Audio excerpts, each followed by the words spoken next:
isn't jacked up over here? Anything that I'm aware of? Yeah, you like that? I am shocked. I am shocked. I did that in AI. I was like, I need a picture real quick. So I did it in AI, and then it threw this up there, and I'm like, first off, it spelled things right, which I was shocked over, and then I was like, oh, okay, everything's good to go. So, but then I lied because I said 7, but it's not actually 7. It's 8. Yeah. Well, that's my fault, though. Oh, no, it's not necessarily your fault because I'm the one, you told me what time, and then I just put up there 7 o'clock for some reason. I was like, I don't know why. Yeah, you told me, and initially you told me 7:30. So like, yeah. Okay. All right. Well, it looks like we are good to go on Facebook. I went ahead and just loaded up Restream like in olden days. Yeah, I'm not gonna be able to see anything but what we're doing right now because I don't want to try to split screen and get crazy. Let's see.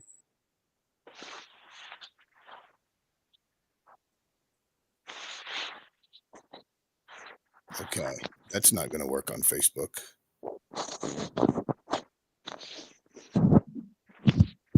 What if I do?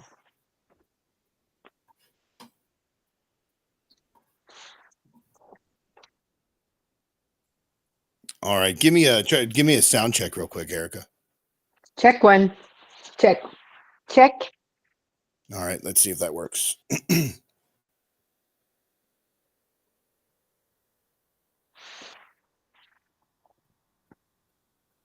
So far, we got 2 people watching over there. In Rumble? Wait, are we live? Can they hear us? They can hear us. Yes, they can hear us. Oh, fantastic. I guess I should have told you that. I mean, they didn't hear any of the other stuff you said before I went live. Don't worry about that. How long have we been live? No, I'm just kidding. It's fine. 2 seconds? I don't know. I actually don't know. I'm trying to see if Facebook it can hear you right now because this whole thing with Rumble and not hearing Facebook and all that is nuts. I don't understand. Wait, so am I supposed to be talking so it can hear me? Or it doesn't matter, you already figured it out. I don't think I figured it out. Hold on.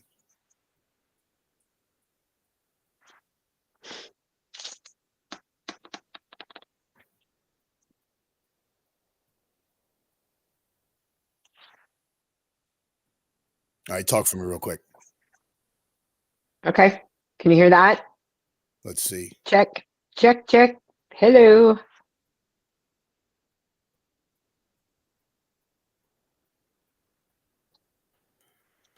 Yes? No? Hold on, let me see. All right, I'm gonna go ahead and end this stream over there because it's not working. So I'll back out of that. And then I will go to, all right, we're on Rumble right now. That's going to be what we're on because we're pretty much exclusive over there almost. But there we can't get anything else to work. Yeah, for real. Oh man, it looks like it's like going to be just me and you talking all night with nobody else in the chat. Looks like what? All right, okay. Where it's going to be like just you and me. It's going to be all it is. Like nobody's going to join the chat on Wednesday night. Okay, well, let me know if you see anybody else because I can't see it. So. No, we've got 3,000 viewers. Just going to lie to you from now on. Awesome. That's fantastic. Okay, there we go. All right, here we go.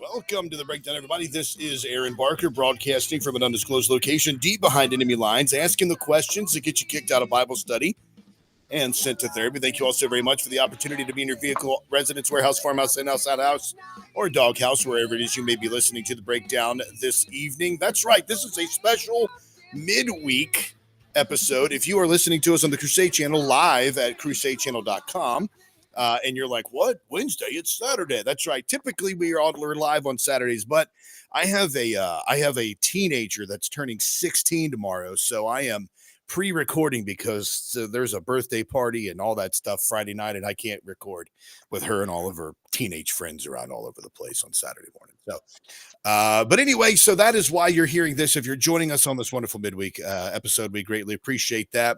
A lot of stuff we're going to be talking about tonight to get into, and on top of all of that, we will be discussing the whole wide weird world in which we're living. And of course, as always, joining us is Misinformation herself, the lovely Erica Sauer. Good evening. Good evening. So a lot of things happening, going on. I know that, I know that there's a wrench that's been thrown into this because it's not on Saturday. But the fact that we are able to come together in the middle of a week and just have a great conversation. I'm stalling right now. But regardless, we have some people in the chat already. Jay Sparkles is over there. Good evening. How are you? Now, she did send me something the other day. And it was about the topic after you left the show Saturday, Erica. It was the we were talking about some suffering. She sent me a reminder. That's not going to be tonight's show. That'll eventually be on there, but thank you so much for the reminder on that. But let's just go ahead and dive right into the chum bucket here. And dig into the internet's most fascinating accounts of the world in which we live. Now, Erica, are you a dinosaur lover? Do you like dinosaurs at all? Jurassic Park, anything like that? No, you're cutting in and out, so I'm not sure. Could you ask me that question again?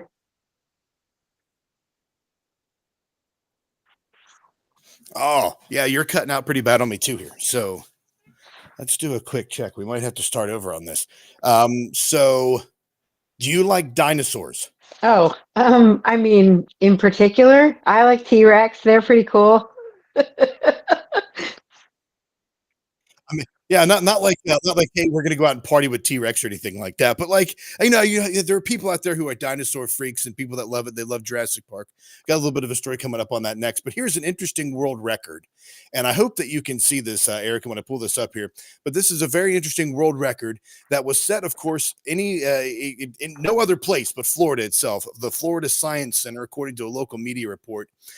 They had a weirdly historical moment occurred last Friday evening at the Cox Science Center and Aquarium, which worked out with the city of West Palm Beach to pull off this feat. Here is exactly what they decided to do. They were able to set the only for this. Come on.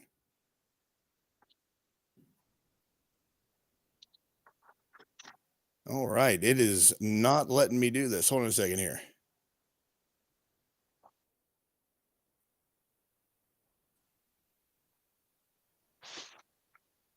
What'd you do?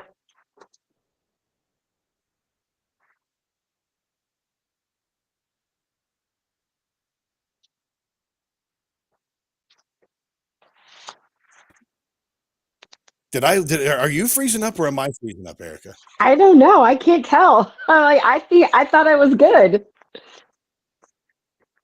All right. Okay. Hold on for me just a second here. I'm gonna you can talk to the audience if you want. I'll be right back.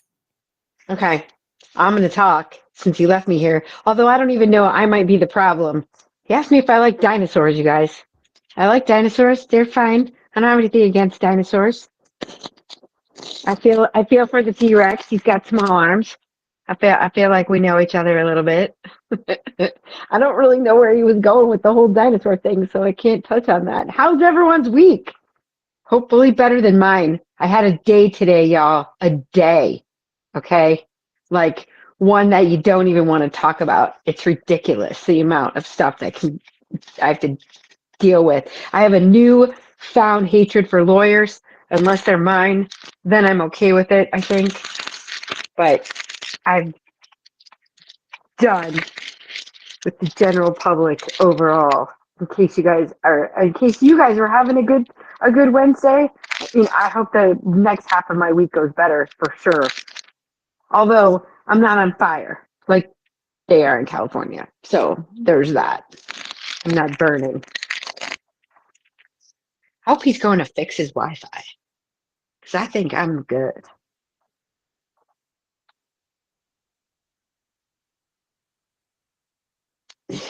Timmy, I don't think anyone's sucking my bandwidth. Oh, wait, this is the wrong show for that. We can't be talking about that on here. I do not love lawyers. We are not and I do not. I only like my lawyers. I don't like anyone else's. I'm with you, Jamie. I'm over it. I'm ready to go straight to Friday. I'm on my phone right now. I don't even have my laptop. It's got this weird phone stand thing going on right now. I'm on my earbuds. This is pure chaos.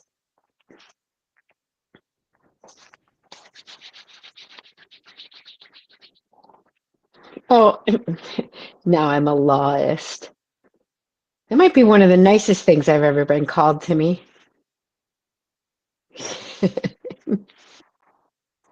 I don't want, it's too early in 2025 for me to be talking about my list of hatreds. I feel like that's a problem. We're not even 1 month in and I have a list. I think that's an issue. We're gonna, I'm gonna get in trouble. I don't believe you, Timmy. I don't believe that at all. I don't believe you say it under your breath. I'm pretty sure you just say it. Yeah, that's not real. Oh, did you fix it? Yeah, newfound hatred is that you can add it to the list of reasons that I hate lawyers. Seriously, right? Like I now know that literally the reason that judges get mad at people is discovery. Um, I know most of you guys know what that is, right? Like when you have to provide information to the opposing lawyer because they asked for it, right? And they can ask for anything they want, and you're stuck there either providing it or you're stuck there saying, you don't have the right to ask for this and I'm not giving it to you. I think judges hate that. I think the judges hate the people who force that and go extreme to punish people. And I think I don't know. Maybe I should go to law school. Maybe I'm missing my calling because I'm pretty sure I could argue. Maybe. I don't know. Oh God, Timmy. Yeah, you did say that and you're out of control. I couldn't be a judge either, Jay, because I don't think I could be impartial. I got opinions. I got opinions and I don't throw them off very easily. And I like to talk about them. Aaron's gonna die when he goes back and listens to the fact that we're 13:35 live. Although I could, I don't know. Would I rather be the judge or the lawyer? I don't know. I mean, I think it's relative. You don't know, right? People ask for stuff, it's junk. No, I said pinions, Timmy, not minions. I got pinions, no minions. I need some minions. I'll put a sign up list. You want to sign up to join my minions, Timmy? I'll join your minions. Gosh, just an absolute craziness going on. I am gonna have I plugged in enough to hear you say something about being a lawyer, and then Aaron's gonna kill me or something like that when he goes back and listens. And now I'm like, I gotta go back and listen to that for the I'm like, because I really just had a conversation with Timmy and J May and whatever we're putting in the chat. Because I can see the chat if I click over here on my phone. And I was talking to him about how I'm all gangster. I'm gangster with my phone today. I don't have my stuff together because of the lawyers. That's who got me out of my head today. how does my camera look over there? Is it freezing up or anything like that for those listening live? It's not anymore. It was bad.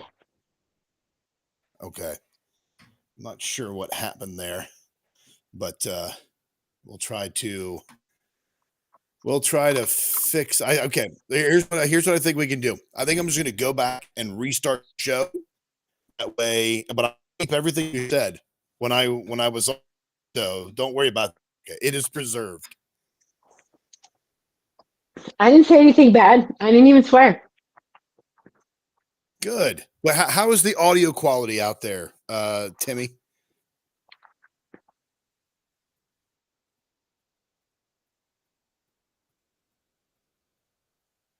Can you hear me? Because Timmy says the video quality is bad. Yeah, I saw that. He said he said it was bad there. He said audio is fine. You know what? We might just go old school on this and just kill the camera so it's not draining the memory from the computer. I don't know if that's going to fix the stream or not. I think if we just maybe if we just audio, I'm not sure. You want me to just kill mine? I think I'm going to do the same to mine. Okay. Let's try it out and then see how it goes. And we can still do I can still do the presentations and such. So what I'm going to do though is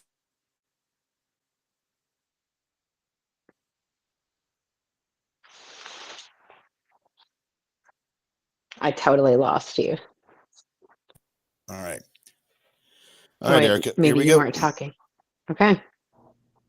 I am talking now. Can you hear me? Yeah. Okay, good deal. All right, here we go.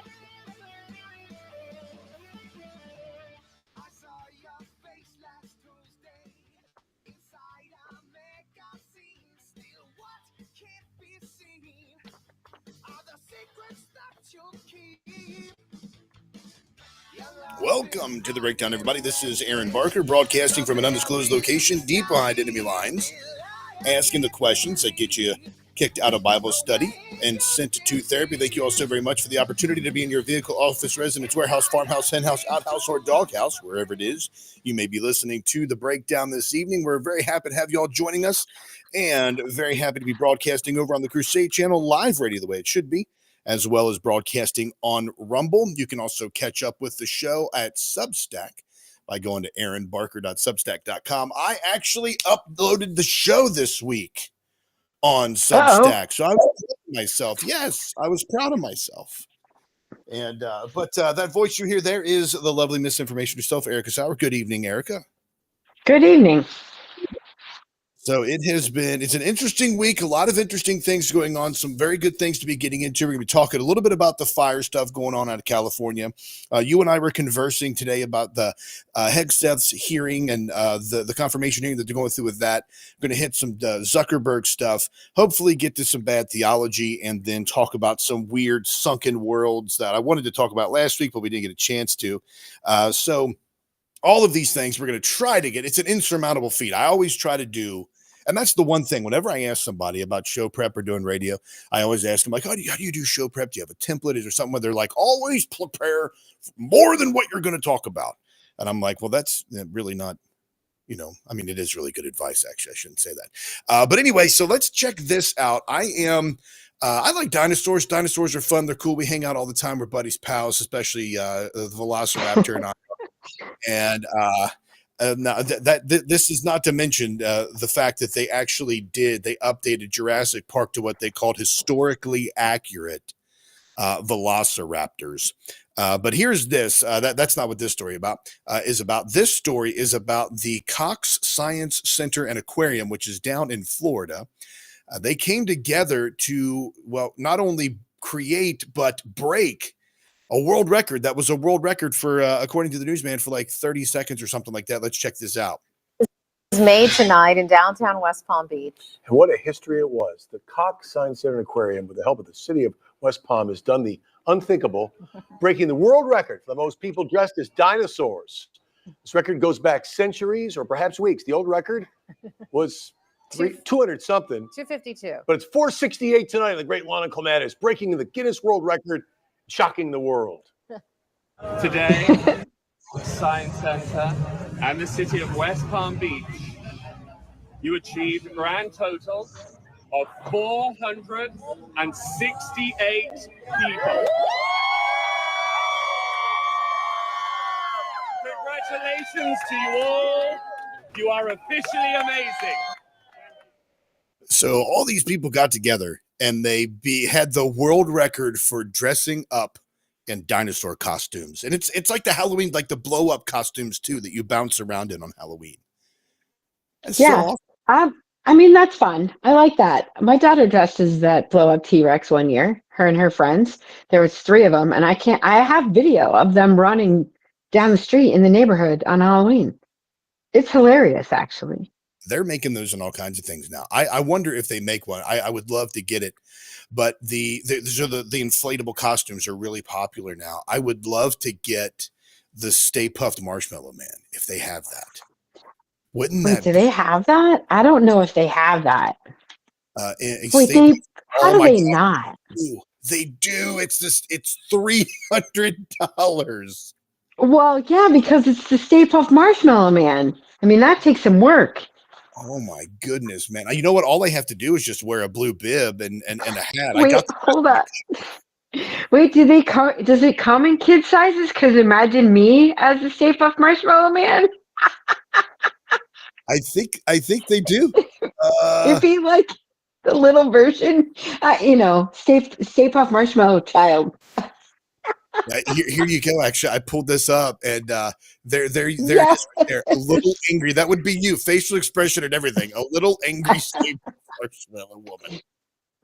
There we go. That's perfect.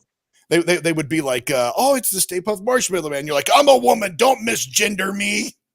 It's ma'am. It's ma'am. Stay Puft Marshmallow, ma'am. Ma'am. Oh, that's awesome. I mean, that would be so fun to dress like that sometime, because I've seen those costumes. They look like a lot of fun. But I mean, they've got all kinds of different ones like that. But this, I mean, now if they did a world record for all like inflatable Stay Puft Marshmallow Man's costumes, I would do that in a heartbeat. I would be all over. Yeah, I bet you'd get way more than 500 people if you did that. I think you would have a lot more than 500. How can you not? And and then you can have like the Ghostbusters there. Like we have like this. I think every city has them, but like the Ghostbusters Club. Have you ever seen those with the weird cars that drive around and stuff? Not the Ecto, like the Ecto wagon or anything like that. But it's like you know what I'm talking about? Am I making sense here? No. I mean, I know what the Ecto wagon looks like. I have a friend who drives a hearse, but there's a cooler in it in the back where the coffin would be. You open up the coffin and it's full of beer. It's like a tailgate hearse. It's a tailgate hearse. It's a tailgating hearse. Well, they've got like they've got a lot of these cool, like, you know, they have like these like SUVs that are decorated. This one that has around that looks like all of that stuff for the Ecto wagon all over it, but it's an SUV. I wish I had a picture of it that I could show you, but it's really cool. But that'd be great. You could organize with them and have them there when you're doing the Stay Puft Marshmallow. That'd be great. I'm sure that plenty. I mean, that's a cult classic right there, Ghostbusters. So you'd probably have a lot more people coming out than just bring your blow up T-Rex costume and show up. Like that would be huge. That'd be like Woodstock. I would definitely be a part of that. I would try to spend the $300 on that to do that. On something that's just as almost as creepy, the cicadas are coming back. They are emerging this year. They're the ones that the second largest group of periodical cicadas, known for their noisy mass emergence from the ground, is the only group of 17-year cicada that will emerge this spring. That's according to the University of Connecticut, so it has to be right.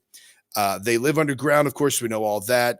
And they don't know when exactly they'll be here in 2025, but they are coming again. Those crazy sounding little critters with leaving all the awesome little things behind. What do they call those things that they leave? Exoskeletons behind when they molt and all of that stuff. That would be awesome. But anyway, to molt. I would love to molt. That's what I'm saying. But yeah, so they're coming back. I have no idea why I said that would be awesome. I don't know if you would really like that. I guess it's a fetish. Like molting out of my skin is some kind of weird fetish that I have. But they're coming back this year, so brace yourself for that. That's going to be a lot of fun. All right, so I tried to, I guess because of the mood tonight with how the broadcast has gone so far, I'm just going to go ahead and get into this. Fires out in California. All kinds of conspiracies are being raised about this. We've got direct energy weapons. We've got folks that are saying it was started by illegal immigrants. We have people saying it was due to poor trimming of trees and raking of what did that guy say that all the forest rangers do or whatnot is just rake the forest floor.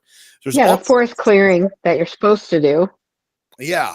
So I think one of the big things about it that I have a weird a thought about is how a lot of these insurance companies cancel the policies of people who live out there.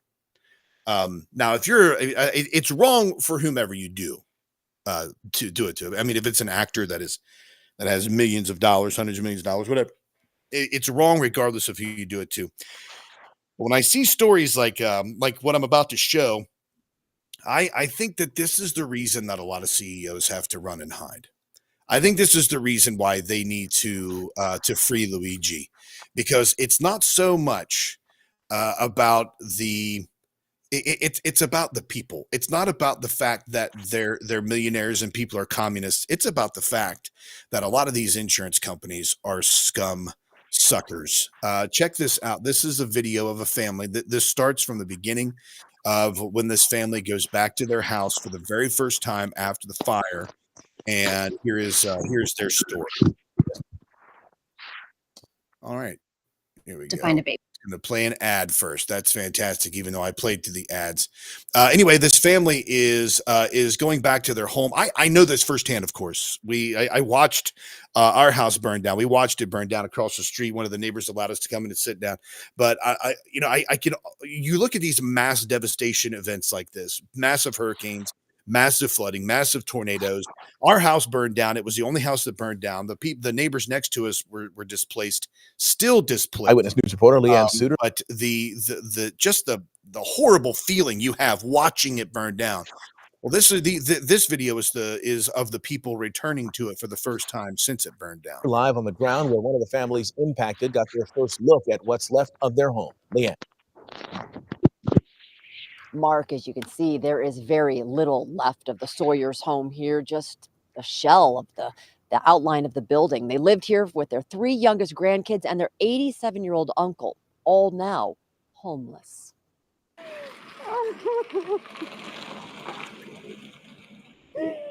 Gut-wrenching tears at the first sight of what used to be Lydia Sawyer's Altadena home. I'm just heartbroken. This was my grandchildren's home, everybody's home, basically. Big family, a lot of memories. Lydia, her husband Tom, and 87-year-old uncle Richard Castaneda all shared the home, along with the Sawyers' 3 youngest grandchildren whom they are taking care of, 10-year-old Ariel, 5-year-old Avery, and 22-month-old Aaron. What am I going to do with my kids, my grandkids? That's I didn't know how to explain to them. I don't know how. I still don't. They keep asking when are they going to come home. And I just have to keep it positive and tell them that it's gone. The blower. So that I mean, it's heartbreaking to watch this video and to see the family go through this. Yeah. I mean, excuse me. Oh my goodness. I can't even imagine. I can't even imagine, right? Like so you have these people that now they're completely displaced, right? Is this family one of the ones where their insurance was canceled, like just prior to all of this happening? There were hundreds, right? Their insurance company told them that they would not be covered because they were late on their last payment. Would be late because they were late on their last payment. Now so now this family returns to this devastation. Now I look at that. Insurance companies bet against you, and they are not for you. They look for ways to not help out. I mean, I understand Timmy's putting in the chat right now. He's saying that the companies would go bankrupt and the rebuilding costs would be over $300 billion, not counting all the additional costs, etc. But that is, I just look at that. It breaks my heart to see things like that. And on a smaller scale, when you say much smaller scale than this, you see it happen when people's insurance claims are canceled, or they're prohibited from getting coverage. And then you wonder, I mean, not really, but you see why people make the moves that they did. Like somebody like, whoever it was that took out that CEO for whatever reason, but we're being told it was because of coverage. You look at that and it's like, you got sympathy for that. Your insurance is being canceled. People are not allowed, or you're not able to, to rebuild your home where your grandkids live with you. This is all just a devastating move.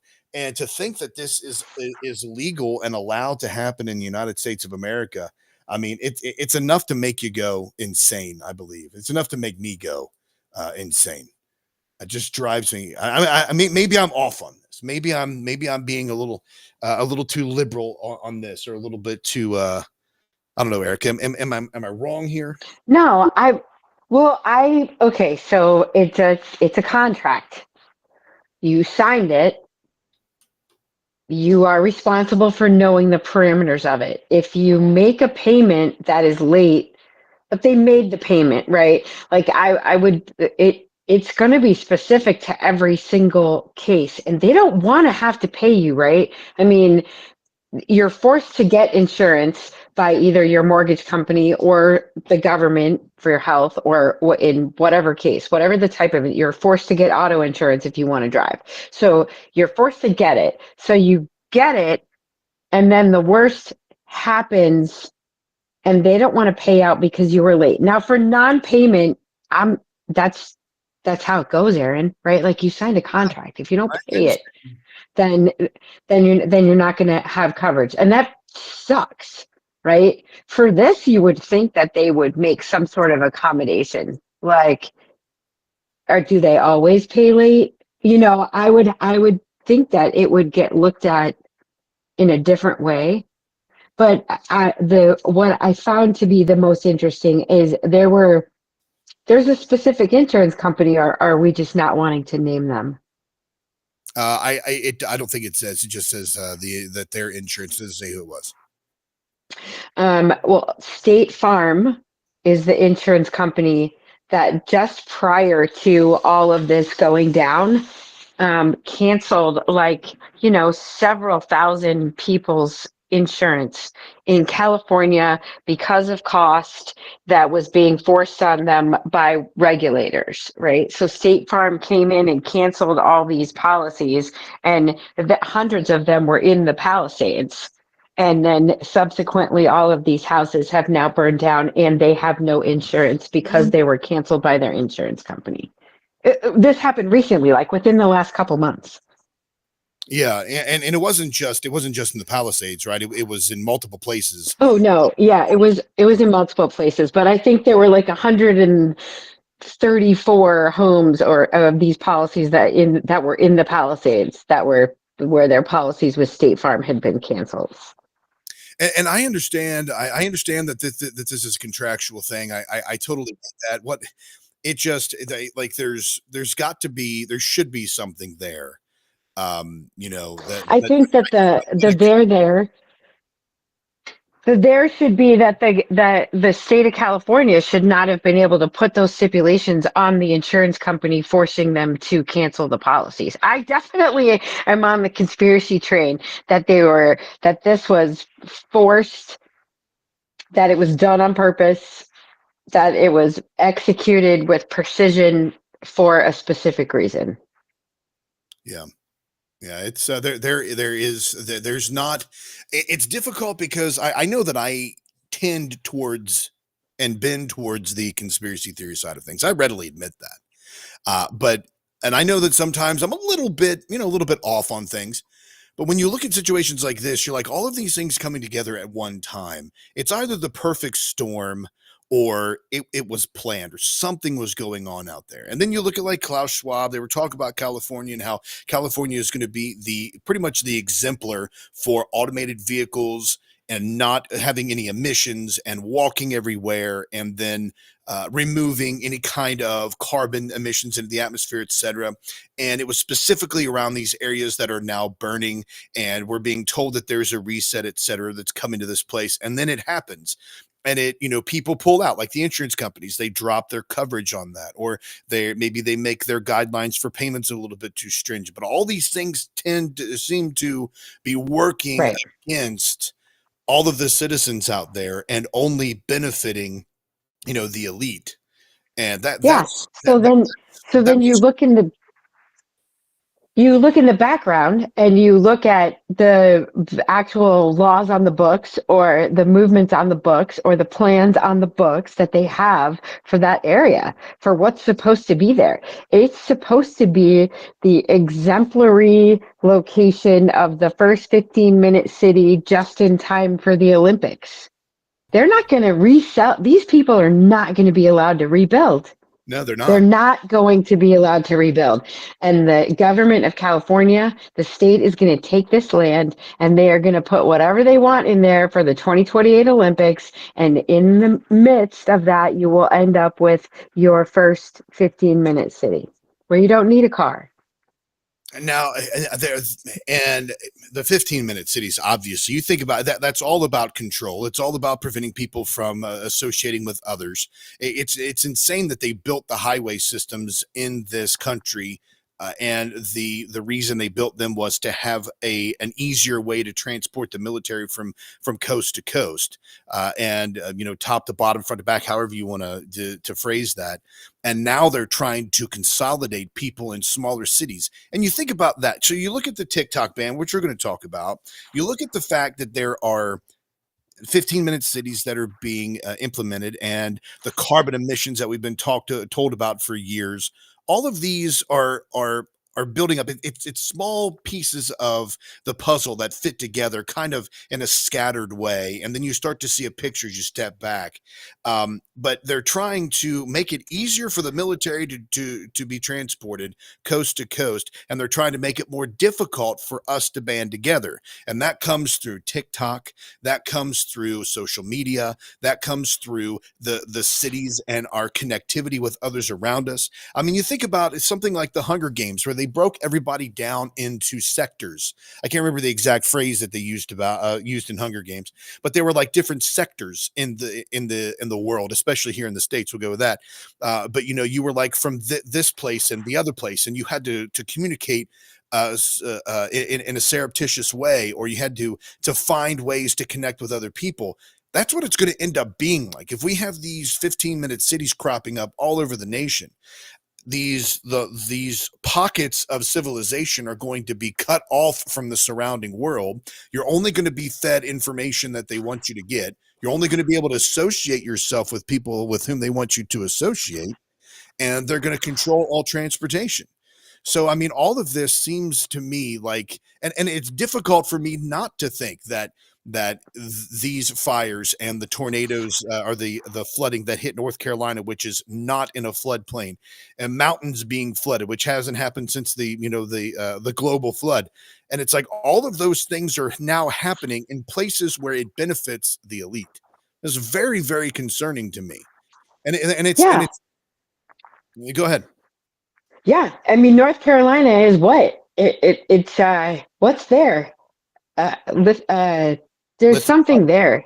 It's lithium mine that they need for their cars, which they're pushing like crazy. And the people didn't want to give up their land, so they took it with a fabricated natural disaster. Exactly. Hold on. Now, I'm not saying, right, unlike North Carolina, right? Because I think they knew that what they were doing was going to cause devastation. Unlike that, in California, they had hope. They have the bad policies of the government. They have the underbrush. They have the so-called climate change activism, which is why they're doing it. I mean, the government's all too happy to say, let's get them into climate change, let's get them into this, and then we can blame everything we want to do on that, right? It's a perfect cover. It's not them, it's climate change. They have these extenuating circumstances out in California that tend to provide cover, right? Like if we didn't look at it and go, oh, is anyone not going to put together that the government in California has been trying to buy this land and nobody wanted to sell it to them, so they are going to take it, and here's the plan for the city. And where they already have the 2028 Olympics. That's already known. That's not like a if, that's a when. And they need to get moving. It's 2025. I mean, I honestly, they had the help of Mother Nature or like the natural crazy right or leftists out there that want all that climate change that helped it. It helped it, but I still think it was done on purpose. And even when it comes to the climate change, and this is something that is no unfamiliar topic to our listeners out there. We have a very keen audience. So, the folks that are with us in Rumble right now that are listening to the breakdown, also those folks over at the Crusade channel, live radio, the way it should be. Thank you very much for joining us over on the Crusade channel as well. But most of this, well, not most of it, the man-made global or climate change is a real thing. And I will talk about that when we get back and some of the other Quotey Fingers conspiracy theories that surround what's happening out of California and elsewhere. So keep it locked in right here on The Breakdown. We will be back in just a moment.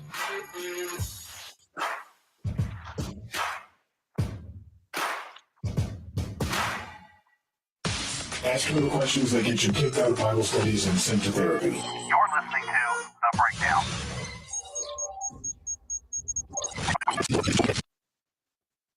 Am I a total nerd here, or is this old school approach to the radio freaking awesome? Well, okay, I'm not familiar with it. Let's remember every time I do this, there has to be a camera on. So I'm fine with this.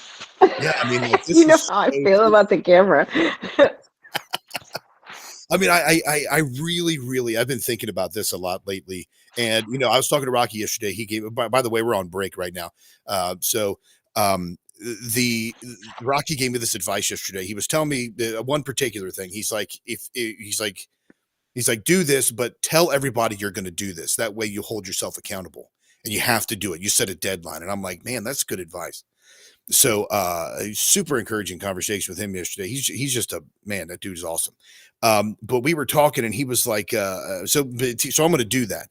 I have been for a long time. It's been one of my dreams in radio for years to have an overnight, like paranormal oddity, supernatural type show. And I'm really leaning towards doing it like this with no camera, just on Rumble and on Facebook and all that, with no camera, just the voice, like old radio was. And I kept making it dark down here where in my studio and just like going all in, right?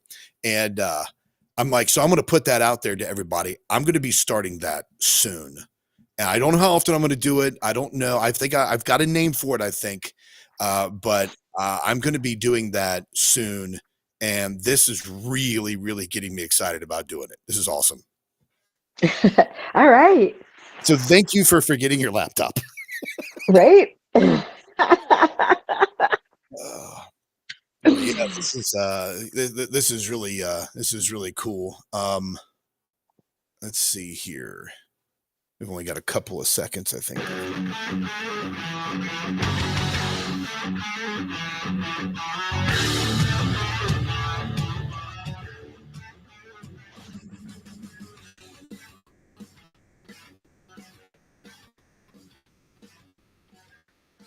Welcome back to The Breakdown, folks. Thanks for staying with us during that break. Don't forget, if you go over to aaronbarker.substack.com, you can click on what is the link to that?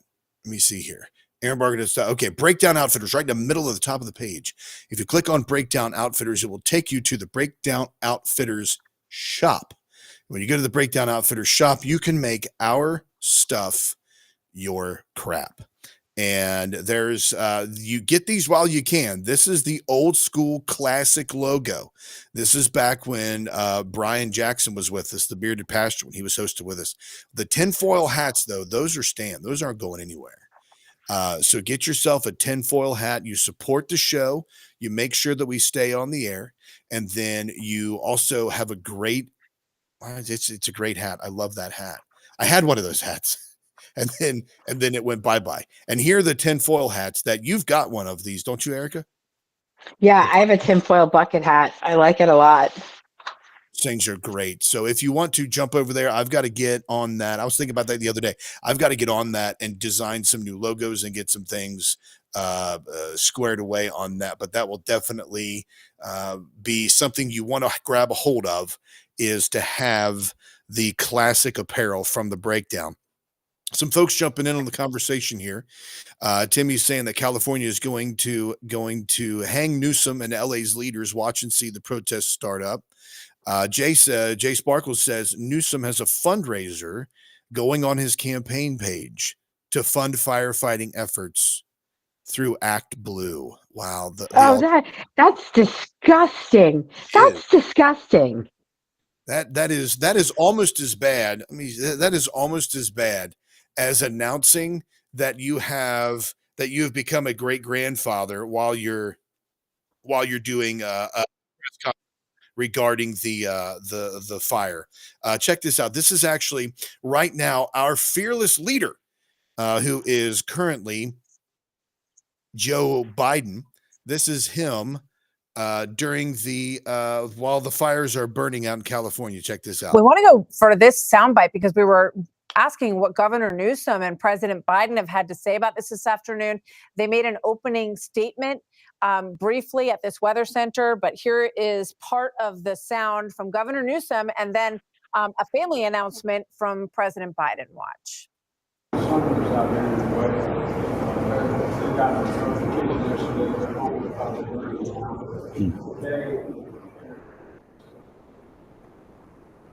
Good news is I'm a great grandfather. Wait a second. What? He announces that he is a great grandfather during a press conference about fires destroying people's homes in California. Oh my God. I don't even think dementia patients are that tone deaf. What in the world? What is he talking about? Come on, that's crazy. Why did they let him out anymore? I don't know, but it says here, so they switch over to it, and he says, my son lives out here with his wife. They got a notification yesterday that their home was probably burned to the ground. But the good news is, he says here, the good news is I'm a great grandfather as of today. I don't know if it's okay. You know what? Family or what, but man, what a really crappy time to announce that. Okay, no one's gonna like this, but I'm gonna defend the old man for a second. Okay, like let's just say because he really does have Alzheimer's or dementia. Like that part, I don't think he's faking, right? So perhaps he's trying to say something like circle of life. In the midst of the darkest of times, the brightest of moments can happen, right? Like he's just leaving out that part because it happened in his head, but it didn't come out of his mouth. Maybe? No, I'm trying so hard today. Okay. So hard. But I know. I see what you're saying. I don't know why you, of all people, are trying so hard, but I do see what you're saying. I don't know if it's the same family, like, hey, their house burned down, but they had their child and their child is safe. Maybe it was something like that. If somebody wants to try to jump on that and find out for me, but I don't know if you're going to be able, Erica, to add a positive spin to pull an Aaron on this next one, because this next one, I don't understand. I really just don't understand this next one. There we go. You want to see somebody that responds to your house, your emergency, whether it's a medical call or a fire call, that looks like you. It gives that person a little bit more ease, knowing that somebody might understand their situation better. Is she strong enough to do this? Or you couldn't carry my husband out of a fire, which my response is, he got himself in the wrong place if I have to carry him out of a fire. What? Oh, I hope she doesn't show up in your house, right? I mean, oh my God. She said that is the LAFD assistant chief. That is a female. Not anymore. Is she still employed? As far as I'm aware, Christine Larson is her name, and she says if he got himself in the wrong place, if I have to carry him out of a fire. I mean, just you talk about tone deaf. You talk about someone that you would think of all people, someone who has seen tragedy, travesty, destruction, death. I mean, lives burned to the ground, literally. You would think that somebody like this would be able to at least have some type of empathy, but rather than have the empathy, this person is more focused on her diversity.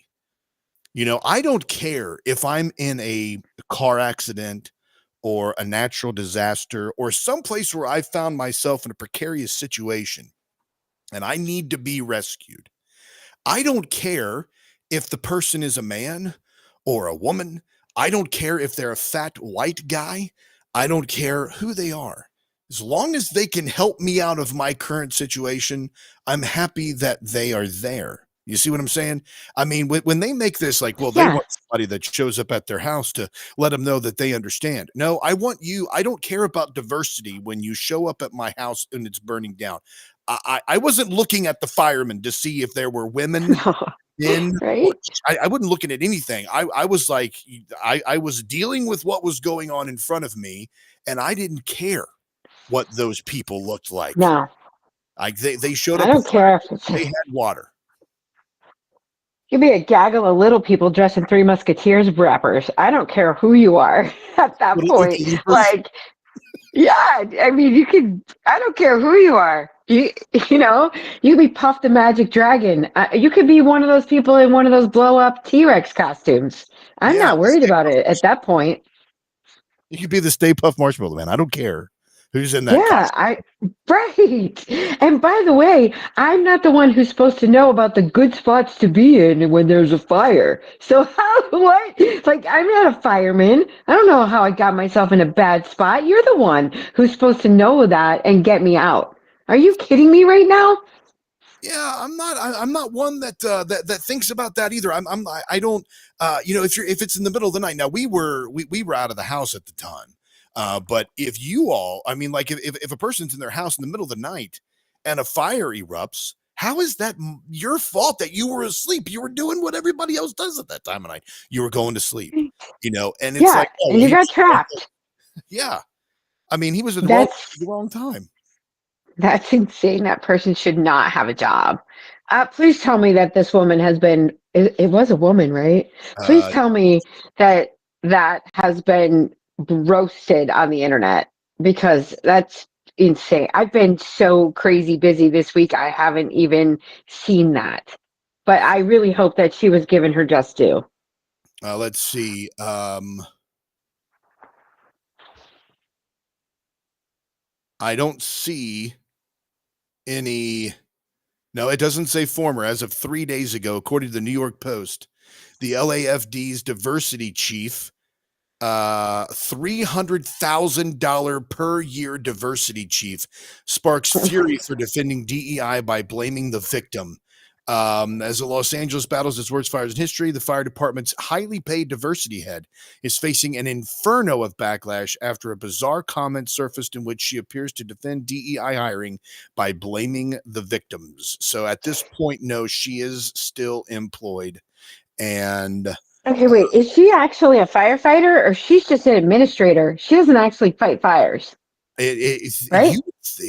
You know what? And now that I'm reading this, it doesn't, like, she indicates in the video that her strength comes into play because people are wondering if she can carry somebody out of a fire.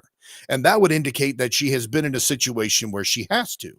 But when you read that, like you're saying, this seems like this is a It's like a desk administrative job. role. Yeah. Like she's never been close to a fire that's not in a fire pit at her massive Right. or something like that. Right. She has no idea what it's like to be in an actual fire is what I'm guessing. Because how do you even just say that? Right? I mean, you got yourself in a bad place if I have to carry you out. Meaning, I don't know shit. Oh, sorry. I don't know anything about fighting fires. And if I have to come get you, you're done. Like you're in a bad place. That's how I'm taking that now. I mean, and that's diversity for you. That is this DEI when it comes to hiring in these positions. It doesn't matter to them whether or not they can actually perform the job. It only matters to them that they're diverse enough and appear diverse enough. So here's this. Right. I want to jump into this too before it gets too far away. Right before we went to break, we were talking about the fact that there's a big thing, the whole thing about climate change and the havoc that it's wreaking on the nation. I bought a really cool book.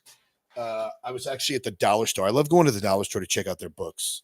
And I found this book, and it's called Hacking Planet Earth: Technologies that can counteract climate change and create a better future. It's a several hundred pages here. I'm going to read it not because I agree with it, but because I know that they're going to talk about geoengineering. I know that they're going to talk about stratospheric aerosol injections. I know they're going to have a host of different types of technological attempts to darken the sun and darken the skies, etc. And I would just like to point out that the people who are talking about climate change being lending a huge hand to the fires out in California are absolutely right. That is a man-made global change, man-made climate change. I agree with that 100%. But the man-made climate change is not through what they're talking about by cars or cow farts. It is a deliberate man-made intervention and a deliberate manipulation of Earth's climate. And that is done by drought creation that create favorable conditions for wildfires, obviously, weaponized disasters. So geoengineering is used, or it is because of the effects that they do when they throw all these chemicals into the atmosphere. This causes conditions that are ripe for fires like this. You see what happens when they use climate change and the ability to direct and modify weather.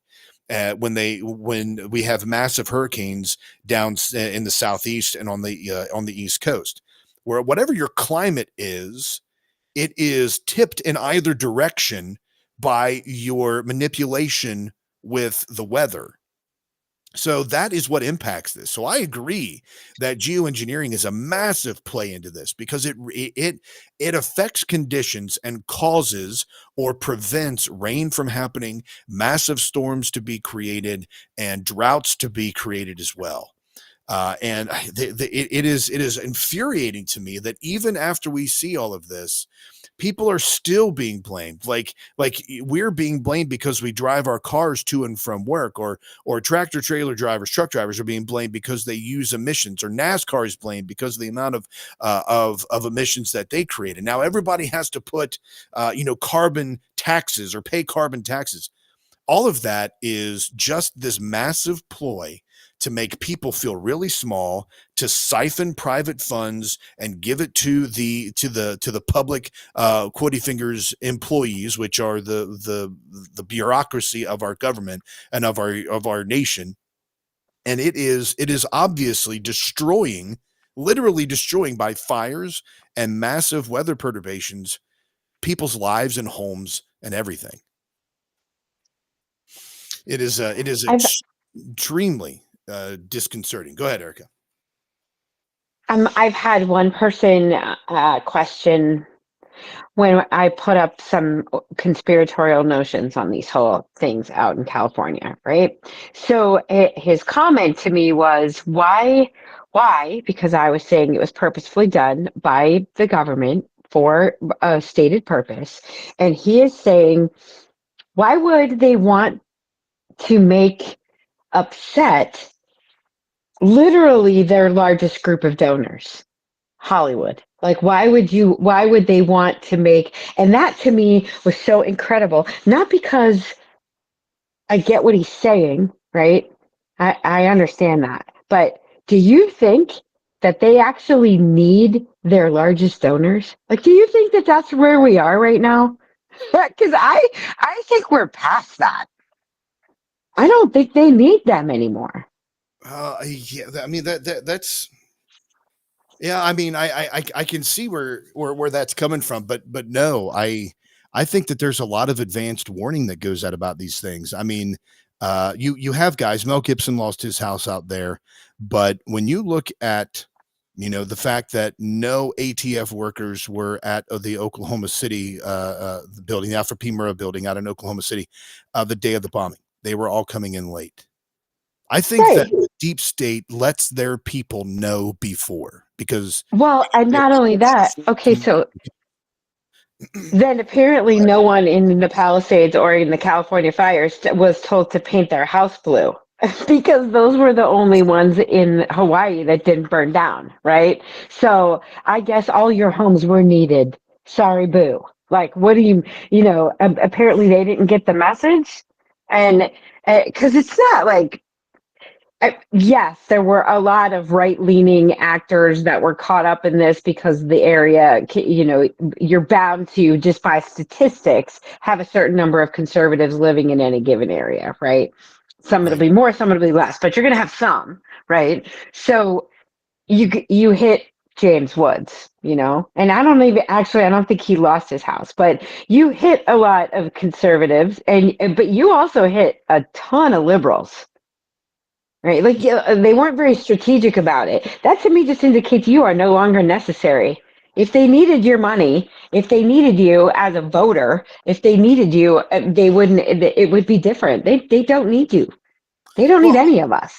Well, yeah, and maybe there's also, hey, we're going to burn that place to the ground, and now you're solidifying those voters because it's climate change that caused this.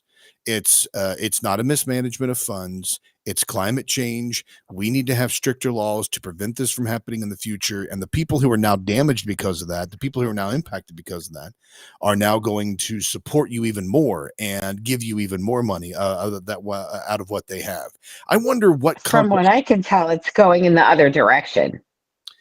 Well, maybe so. I mean, I haven't followed that aspect of it because honestly, what you said there, that's an interesting take that I haven't heard yet, which is really, really interesting. But maybe we should put that in the parking lot and look into that more because, so you're saying that there are people out there who are going the other directions? There are calls for the mayor to resign. There are calls for the head of the fire bureau out there to resign. There's lots of calls for Gavin Newsom to resign, and they're coming from the left. They're not coming from the right. They're coming from the citizens of California saying, "Listen, buddy, we get it, but this ain't cool." Like, it was fine when it was someone else's backyard, but they don't like it when it's their backyard. I mean, you remember how upset they were when all of the illegal aliens got flown to, where was it? Was it the Hamptons? Martha's Vineyard? Martha's Vineyard, right? They don't like it when you do it in their own backyard, and they're going to come after you whether you're their guy or not at that point. That is crazy. Well, maybe we'll start seeing. Maybe the left will start to see, or some of those Hollywood elites will start to see that, hey, there's some things going on that we don't like, that we don't prefer. I have heard rumblings of that, and we can talk about it more through the parking lot for sure. Yeah, for real. I'm gonna make a note of that here. Where am I gonna make a note? I'll find a place. While I'm making a note, you are as well encouraged to go over to aaronbarker.substack.com, and you can also go over to crusadechannel.com, live radio the way it should be, and you can listen to the show over there as well as the fantastic programs that are on over there. Mike Church does his show every day, 7 a.m. Eastern time. on YouTube. So subscribe to the YouTube channel there and listen to the show. It's fantastic. Share that with everybody you can. And then, so I want to put here in the parking lot that lefty Californians are turning against lefty politicians. And we'll put that with a question mark, and we'll look into that. So let's see here what else we've got. The Walmart has revealed a new logo, by the way. And this the Walmart? I don't know why I said that. The YouTube, the Walmart. Oh my gosh. So here is, I'm going to show you this because it's so, it's just, wow. I see this new art and I'm like, man, this is fantastic. But I'm going to show you the new logo. So on the left, you're going to have the old logo. On the right, you're going to have El New logo. So let's share this here. I'm going to share that there. Here we go. Bam. Where are you? Share that.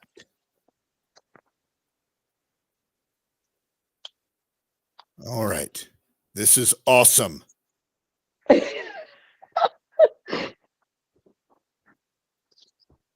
Okay.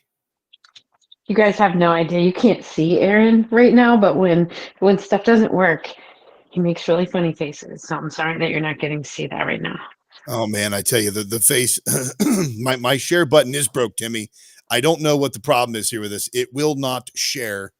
It's saying that it is, but I'm just going to have to go with it's not sharing. So here, you just look it up yourself. It looks the exact same.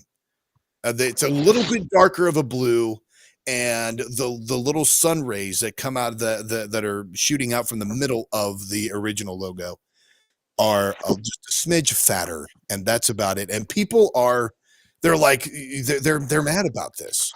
They're saying somebody was actually paid. It's been for the first time in 20 years. It's been updated. Shoppers are stunned.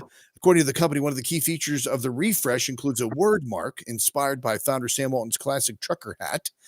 It says here that, however, many couldn't see the difference. Walmart just unveiled a new logo. It looks the same.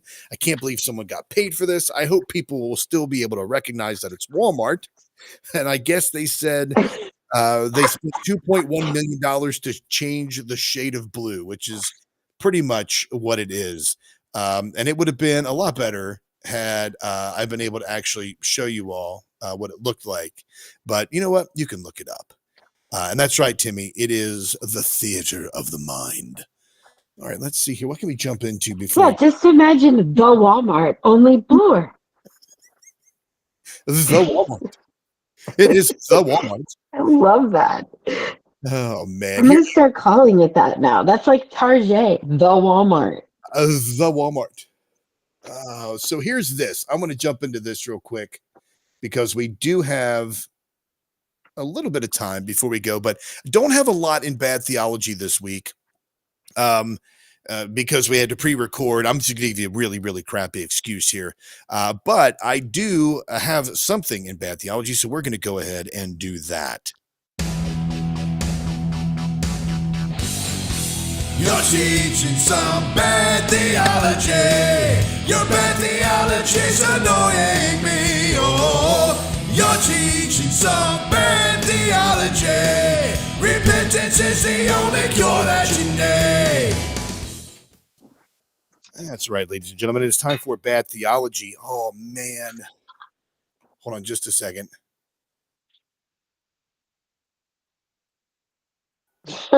Back. I just wanted to see if refreshing this would allow me. Doesn't matter where I'm there. I'm going to see if refreshing this would allow me to share this anymore because I realized that this is a video that I have to share. And if my share button done got broke, I think it's going to work. Oh, here we go. This is, well, you know, for those ladies out there that are looking for a special man, you may have found him in Jesus. What? experience the romantic heart of God, you cannot go back to casual dating. I got out of a relationship a while ago, and when I did, I asked the Lord, can you teach me what it's like for you to be my husband? And before you get weirded out, it's because the church is known as the bride of Christ, and he's the groom. I wanted to know what it felt like to truly be pursued so that I knew what to look for in a future relationship. Let me just explain what God does so that you don't settle, because it's crazy. And I wish more people understood that God wants to romanticize your heart. He wants to win you over. He created you to delight in pursuit because he is the ultimate pursuer. We just get distracted. So the other day, for example, the Lord told me he was going to take me out to lunch, and I was like, okay. So I go to lunch with these people, and then randomly this person turns to me and decides to pay for my dinner. The other day, the Lord told me he was going to give me a flag. I was like, what? Didn't think much of it. A week and a half later, I wrote it down that he was going to give me this. Somebody pulls out a white flag and says, hey, I just feel like I'm supposed to give you this because it represents purity. The other day, the Lord tells me to take off my ring because he's giving me a new one. Someone hands me this. There you go. I mean, manifestation, right? She's manifesting it. Sure. I mean, if you want to go with like the law of attraction type thing and speak it into existence and stuff, but I mean, like all this stuff really creeps me out whenever somebody is like, oh, you know, Jesus he just was just loving all over me last night. And he's so precious and heaven meets earth like a sloppy wet kiss and all of that. What? No. Okay, hold on. She didn't have a flaming gay accent. Okay. She was just saying, no, I can't defend her. I'm sorry. It's terrible. I don't understand why you equate your relationship with Jesus Christ with sex. I don't understand equating it to a relationship in that way, to that type of intimate relationship. So you're saying you can't see doing that? Is that what you said? No, I cannot. I don't understand where she's coming from. I think she's crazy. I was going to try to defend her. I was going to try and be like, she's just trying to love the Lord. We just don't like the way she expresses herself. Or maybe it's just how she says it. Or maybe we're not her target audience. But I think she's full of it. That's terrible. Midweek Erica is hella chill. You know that. Like you're super chill, like in the middle of the week. Maybe I pissed you off because you wake up so early on Saturdays for the show. But like you're like, I'm going to defend everybody tonight. Either that or you're just trolling me. No, I'm riding the very thin line of losing my shit altogether or deciding to just, I'm trying. I'm trying. It's week 3. Come on. You're doing great. You're doing great. And I appreciate that. You know what? The thing that bothers me is framing it with that type of relationship language, because I remember there was a pastor that I had the growing up, and he said praying and being with Jesus was the only way to describe it was like being with his wife. And I still to this day, 30 years later, get the creep vibes. All right, folks, this is hour 1. We'll be back in just a minute. Keep it locked in right here on The Breakdown.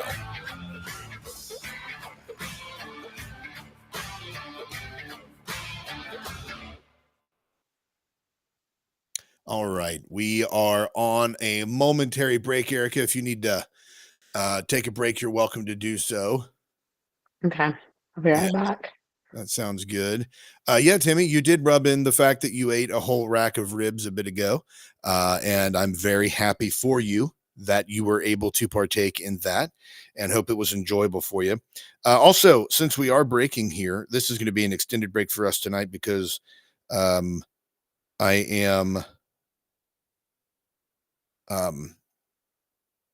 I'm just going to give you an extended break.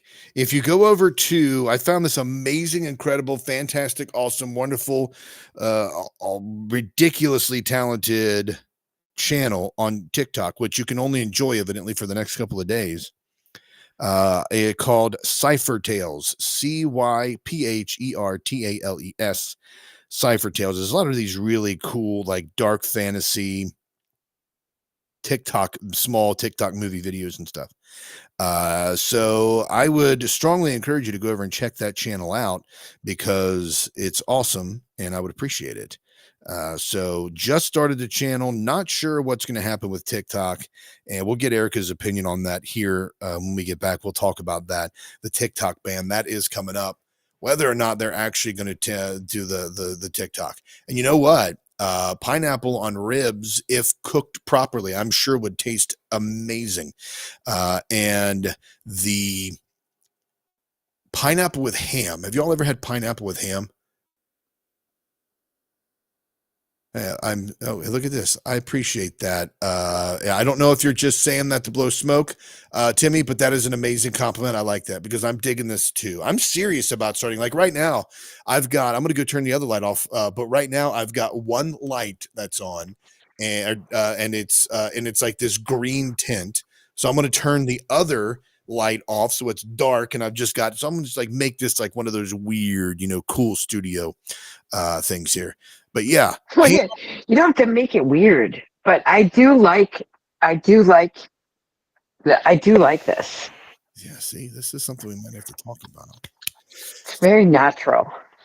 It is. It's a lot of ease and natural conversation. But yeah, so Timmy says he's sitting on his floor, on his living room floor, with his legs crossed like a little Indian, enjoying He's this. such a liar. He's full of it. That man cannot cross his legs, or we're calling 911. If he sits Indian style, we're going to be calling EMS. All right, I'll be right back. Keep him entertained, Erica. Well, without video, and I can't swear. No, I'm fine.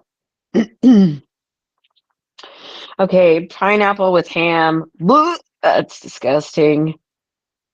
I'm not going for pineapple. Yeah, but please. We're not doing pineapple on pizza. We're not doing the pineapple on ham.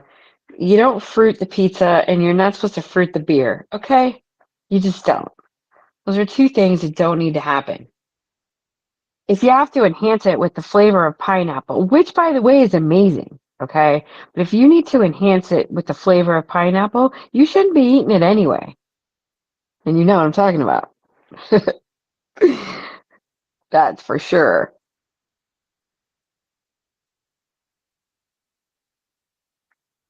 Yeah, let's not do the hamster dance. We don't need to be doing that.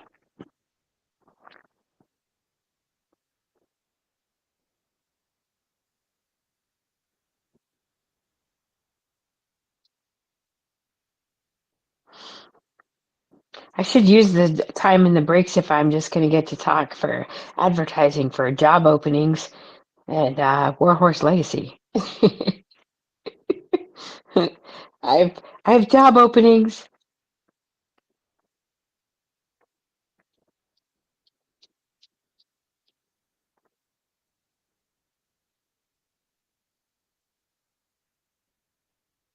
Mango cart beer. Is that like? No. Did you hear me say you don't fruit pizza or beer, and now you're coming at me with mango beer? Well, Deb said that mango cart beer is so good. Oh, yeah, because I said you don't fruit the pizza or the beer. Because pineapple is very flavorful, and I'm not digging on the pineapple, okay? It's great. But if you have to put it on other food to make that food taste good, then you shouldn't be eating that food. So doesn't that go for anything like sauces as well? you don't, if you have good pasta, you don't have to put, ravioli is ravioli. I don't have to have sauce, right? I can add sauce. But I guess I just, like, why do I need fruit in my beer or fruit on my pizza? Like, fruit is fruit. It goes with. So you never put a Jolly Rancher in a Zima? Okay, I don't drink Zima. Let's start there. So what flavor of White Claw do you drink, Erica? Yeah, no, I don't drink White Claw or High Noon. I don't know. No, we're not doing those. I've never had a High Moon. I've never had I have had White Claw. I will admit to that. And those were those were, I mean, they were good. I'm not like a regular drinker. I don't drink a lot of beer. I don't drink a lot. If I'm going to drink, we can talk about this, right? People are allowed to know you drink, right, Erica?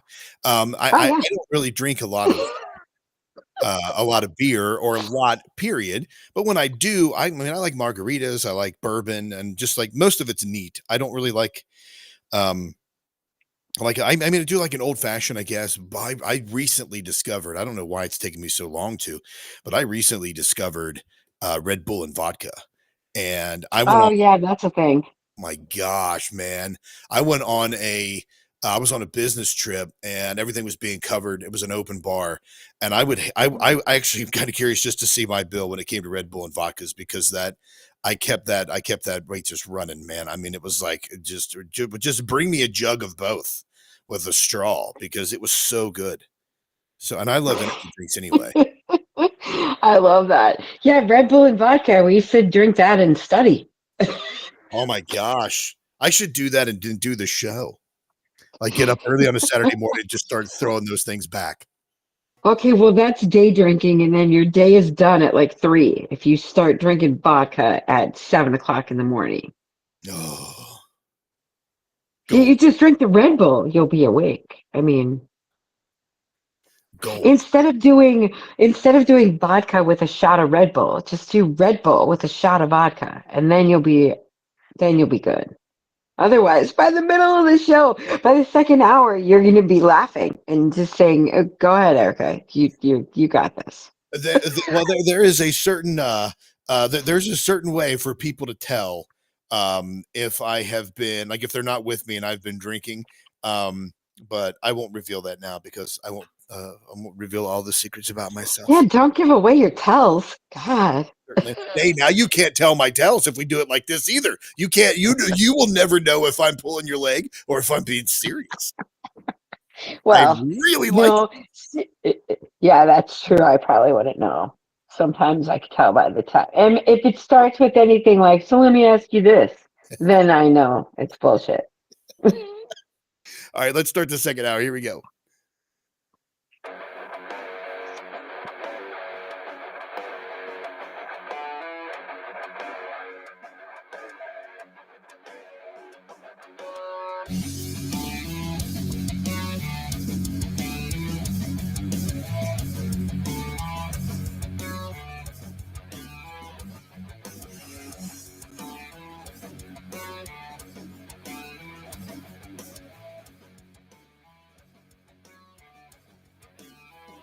Welcome back to the Breakdown, folks. Thanks for staying with us during that break. We've got Timmy the pilot over in Rumble chat. I think it's going to be Timmy the Dwarf if he walks on his kneecaps now. Dwarf does piloting. Mini Timmy.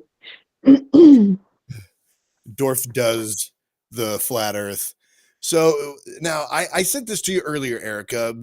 All of these folks that Trump is starting to that he's nominated are starting to go through their confirmation hearings. And I sent you this one about Pete Hegseth earlier today. It's a little bit of a long clip, but I want to play the entire thing. It's like 7 minutes long. And it is, I know it is Senator Warren, Pocahontas. So there is, some annoyance there for a lot of people. It's kind of like an earworm. Everybody get your throw up bag ready. So here's his testimony, and I might play a large clip of it. I'm not sure. Let's just start listening to this, and we'll kind of stop and dissect it. Here we go. Thank you, Mr. Hegseth.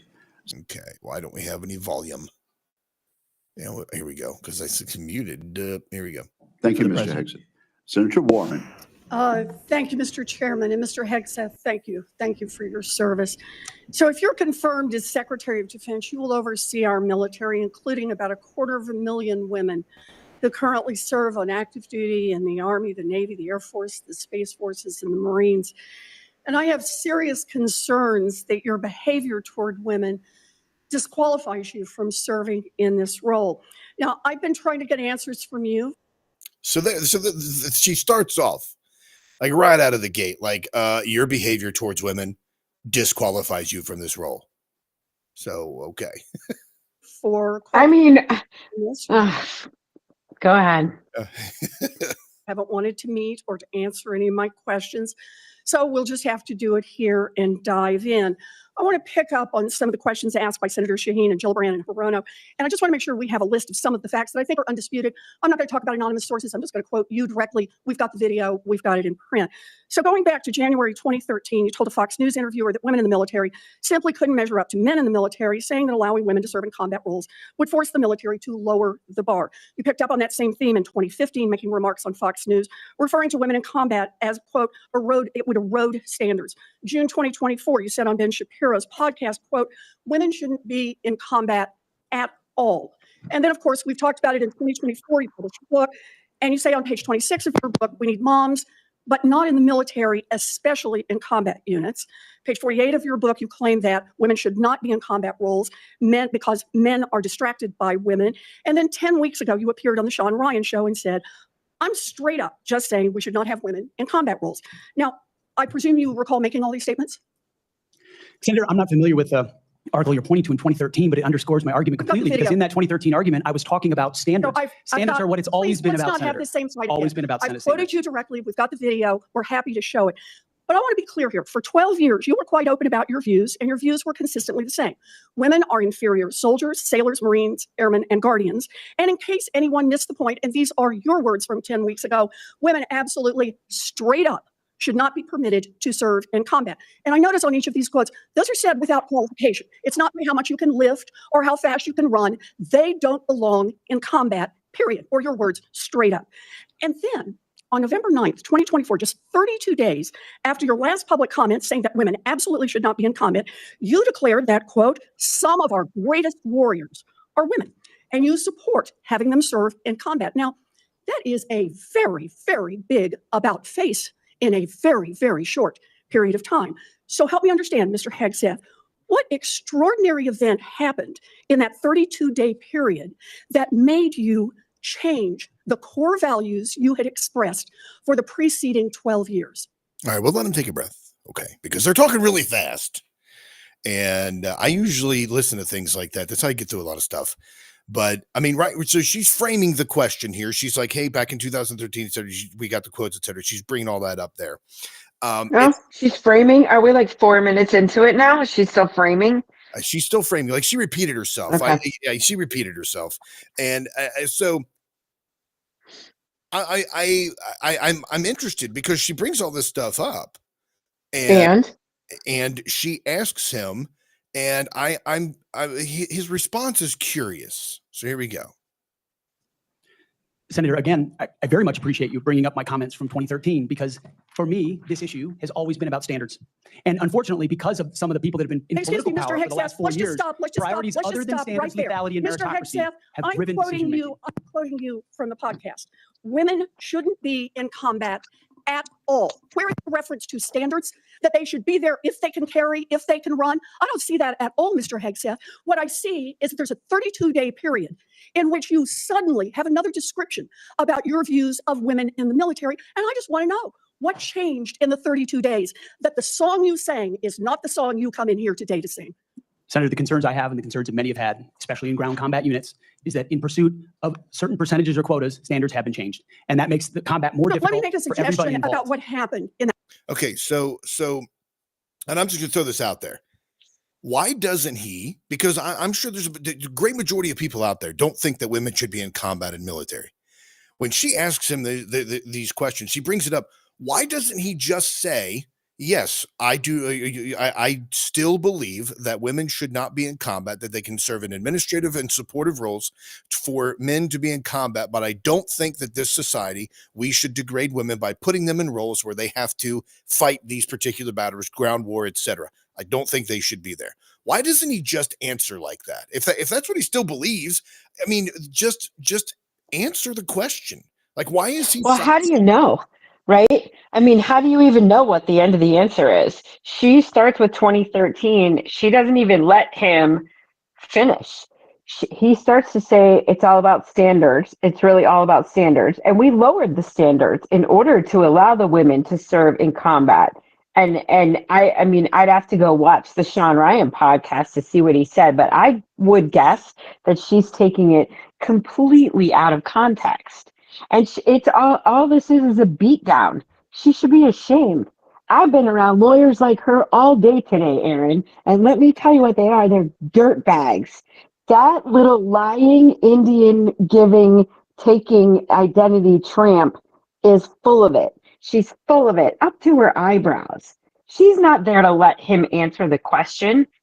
And you're right, though. He should just say women do not belong in combat. And I agree with him 100%. They do not. Fight me. I don't care. There are reasons behind that, right? Obviously, I'm sure there's some stallion woman that's out there that's built like a brick house that can fight a guy and arm wrestle and wants to be a Marine. Okay. But I still don't think she should be, you know, hardcore. It's I think it's an ambush. I don't think there's anything that she even intended to let him answer that question. Most of these are most of these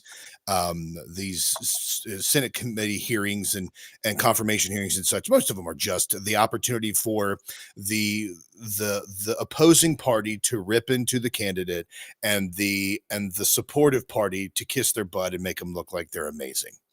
It seems like the obvious answer, though. Like, why wouldn't he just say, yes, I support that? But she's actually, the question is, why did you say for 12 years or 13 years that you didn't support it, and 23 days, but, you know, in the last time 3 months ago, you didn't support it, and then 23 days later, you did. What happened between that moment and that moment? He should answer that question. Yeah. And she should let him, because there probably is an answer in there, and he's not even allowed to get to it.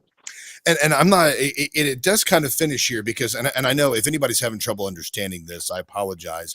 I put it up to a 1.5 speed on this. So instead of taking us 7 minutes, it'll take us 2, 3, carry the 1.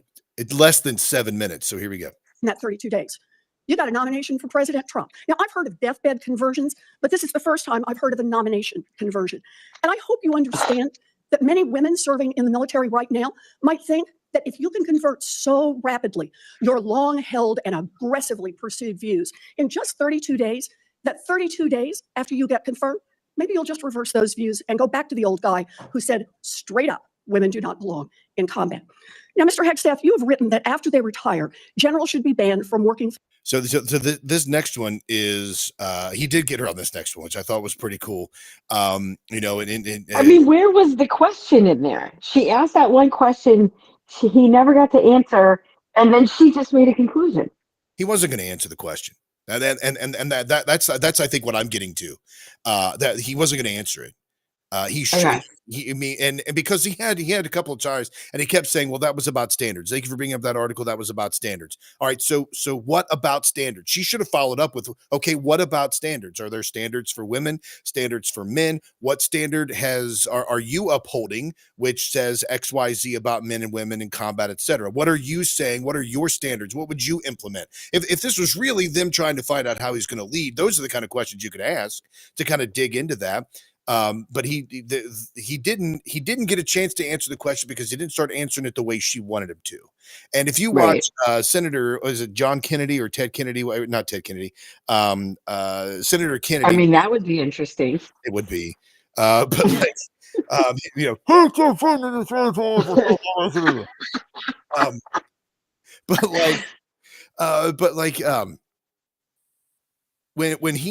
when Pam Bondi was being questioned, he bloviated for like 3-4 minutes, whatever it was. He never answered a question. He just took up time. That's all this really is. It's grandstanding. But this this next question goes on. She's asking him, would you ever, pretty much, would you take a job in the military defense contractor? Would you take a job as a military contractor after you did this job because you don't think that high-ranking generals should do that? And he said he's not a general. So there's all that there back and forth.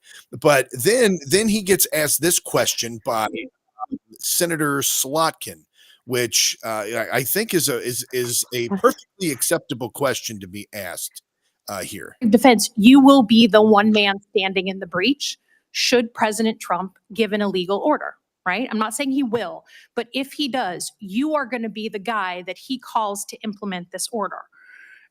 Do you agree that there are some orders that can be given by the commander-in-chief that would violate the U.S. Constitution? Senator, thank you for your service. But I reject the premise that President Trump is going to be giving illegal orders. No, I'm not saying he will, but do you believe there is such a thing as an illegal order that Joe Biden or any other president, Donald Trump, could give? Is there anything that a commander-in-chief could ask you to do with the uniformed military that would be in violation of the U.S. Constitution? Senator, anybody of any party Right. could give an order that is against the Constitution or against the law. Right. Okay. So are you saying that you would stand in the breach and push back if you were given an illegal order? I start by saying I reject the premise that President I Trump will be understand giving you've done your any genuflecting illegal to him, orders but at all. This isn't a hypothetical. Okay. Your predecessor in a Trump administration, Secretary Esper, was asked and did use uniformed military to clear unarmed protesters. He was given the order to potentially shoot at them. Helos flew low in Washington, D.C. as crowd control. He later apologized publicly for those actions. Was he right or wrong to apologize? Senator, I was there on the ground. I saw the I understand, and I respect that. I've been there. But you're about understand to the be level the of threat Secretary of that was Defense. involved in that moment. I Was also he right understand to? So he was legality and the Constitution. Sir, was he and right the or laws of what wrong you to have. apologize? I'm not going to put words in the mouth of Secretary Esper or No, anybody else. from he this said them podium. himself. You don't have to. What are you scared of? Did he do the right thing by apologizing? I'm not scared of anything, Senator. Then say I'm yes or no. interested You in can say upholding no. the laws and the Constitution Okay. in any So particular Donald scenario. Trump asked for the active duty 82nd Airborne to be deployed during that same time. Secretary Esper has written that he convinced him against that decision. If Donald Trump asked you to use the 82nd Airborne in law enforcement roles in Washington, D.C., would you also convince him otherwise? I'm not going to get ahead of conversations I would have with the president. However, there are laws and processes inside our Constitution that would be foul. I don't understand the answer to that. How he answered that last question, Eric. Now, because I don't understand again why he just didn't answer the question. If I'm given an unconstitutional order or a legal order, I would not obey that. Why wouldn't he just answer that question? I think it's a ridiculous question. You know she's baiting him. She's trying to get him to say that in the event that this criminal president that we're about to inaugurate gives you an order that we find to be illegal or we interpret to be against the Constitution, are you going to be on our side and stand up for it? I wouldn't answer that question. I would say there is no way that I'm going to conjecture about future actions or conversations or circumstances surrounding the event in which the president would give an order to use the military in the Capitol. There is no way that I could surmise the circumstances under which that would happen. And therefore, I could not tell you whether I would or would not execute the order. So the question, if he asks you to do something illegal, your answer is, I don't know. What are the circumstances? Well, what does it matter? If it's illegal, it's illegal, right? This situation right here, I think is what they're thinking about. This is from October. Yeah, but I'm the SecDef. I'm having a conversation. I'm not just turning around and walking out of the room. This is obviously a conversation in the same way that the previous SecDef had a conversation with the president and talked him out of a decision that he thought should not happen, right? That conversation should never have been made public. And the guy is a big fat you-know-what for apologizing. Shut up. So I think this is what they may have in mind. This is from an interview with Donald Trump from Maria Bartiromo's show on Fox News Sunday morning back in October. Let me make sure this is, there we go. Here we go. What are you expecting? Joe Biden said he doesn't think it's going to be a peaceful election day. Well, he doesn't have any idea what's happening in Norfolk. He spends most of his day sleeping. I think the bigger problem is the enemy from within, not even the people that have come in and destroying our country. By the way, totally destroying our country. The towns, the villages, they're being inundated. But I don't think they're the problem in terms of election day. I think the bigger problem are the people from within. We have some very bad people. We have some sick people, radical left lunatics.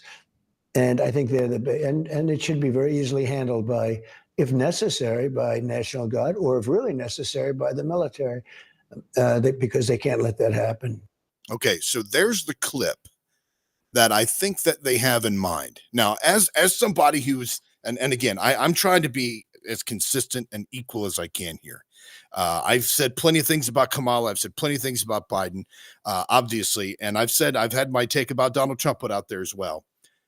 When you've got this situation where he says there are that the enemy is from within, and he's talking about leftists, he's talking about taking care of them possibly with the military, the National Guard and the military.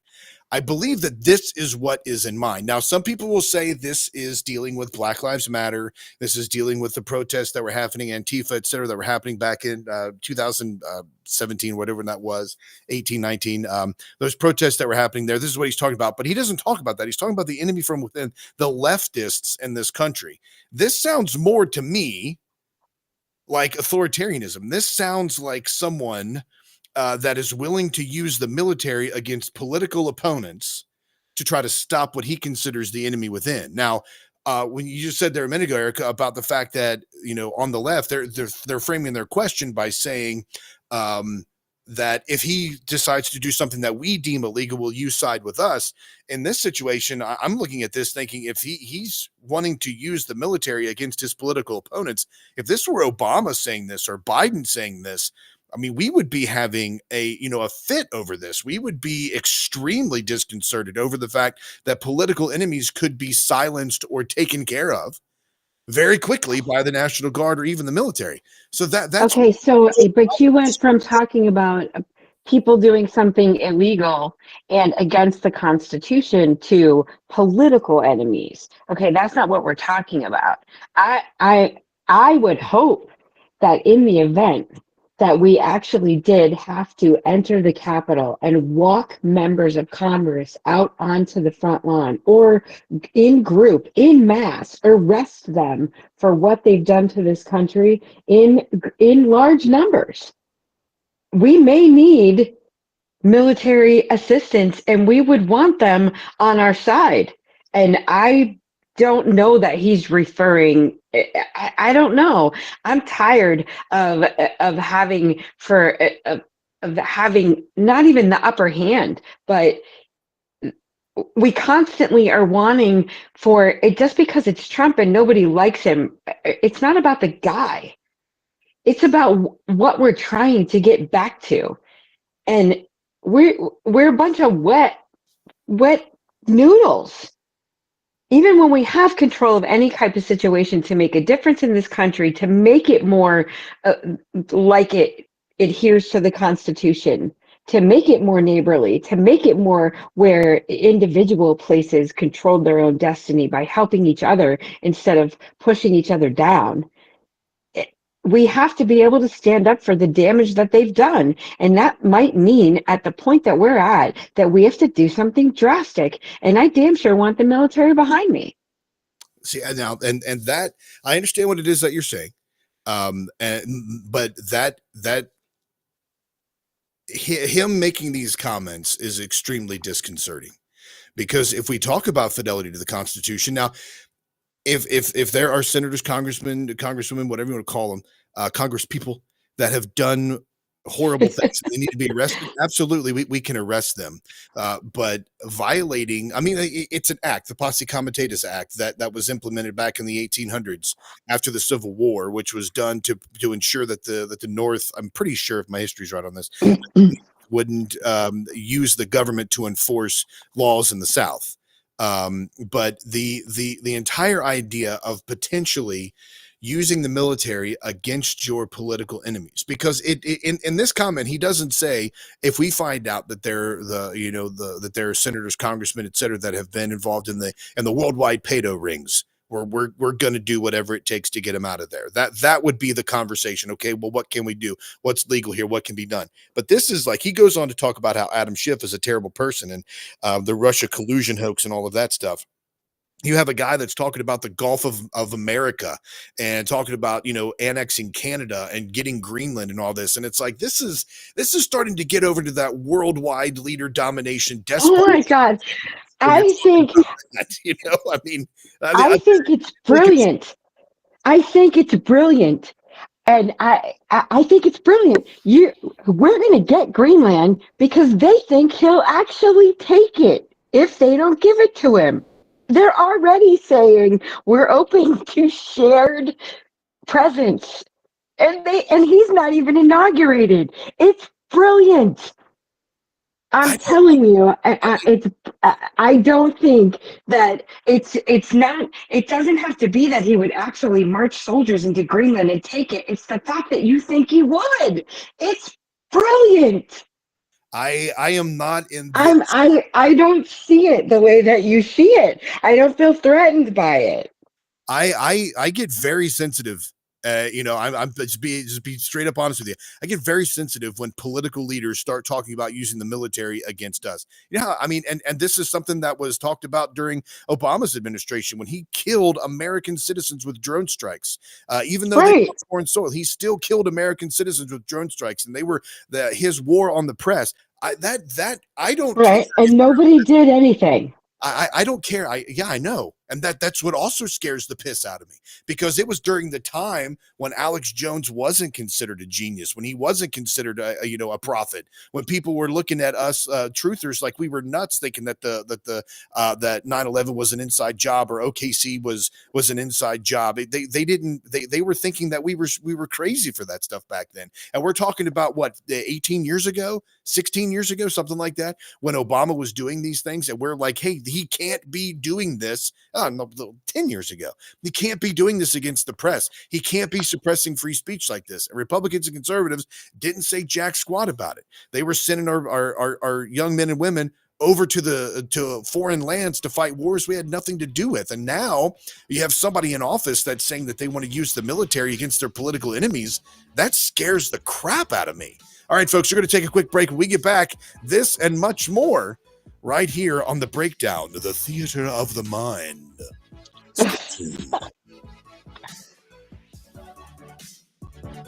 I wish I could type.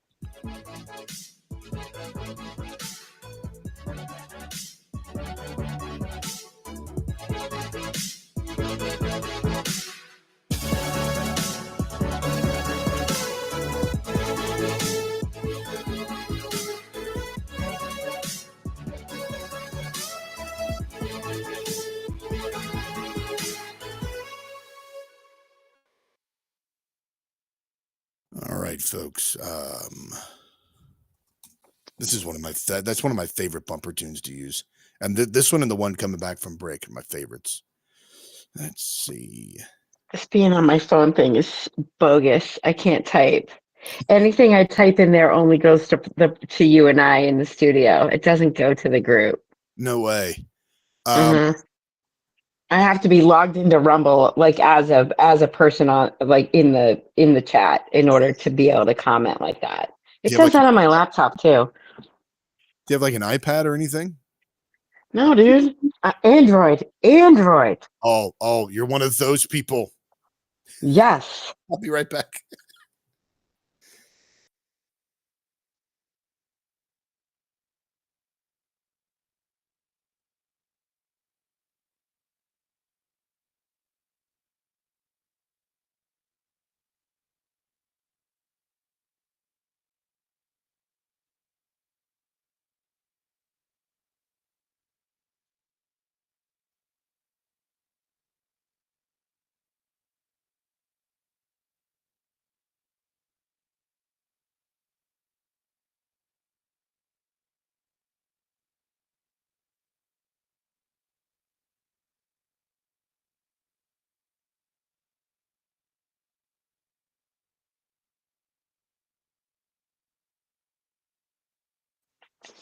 I can't type in the chat. I can only see what you guys are saying, which is hilarious because I really want to type in there.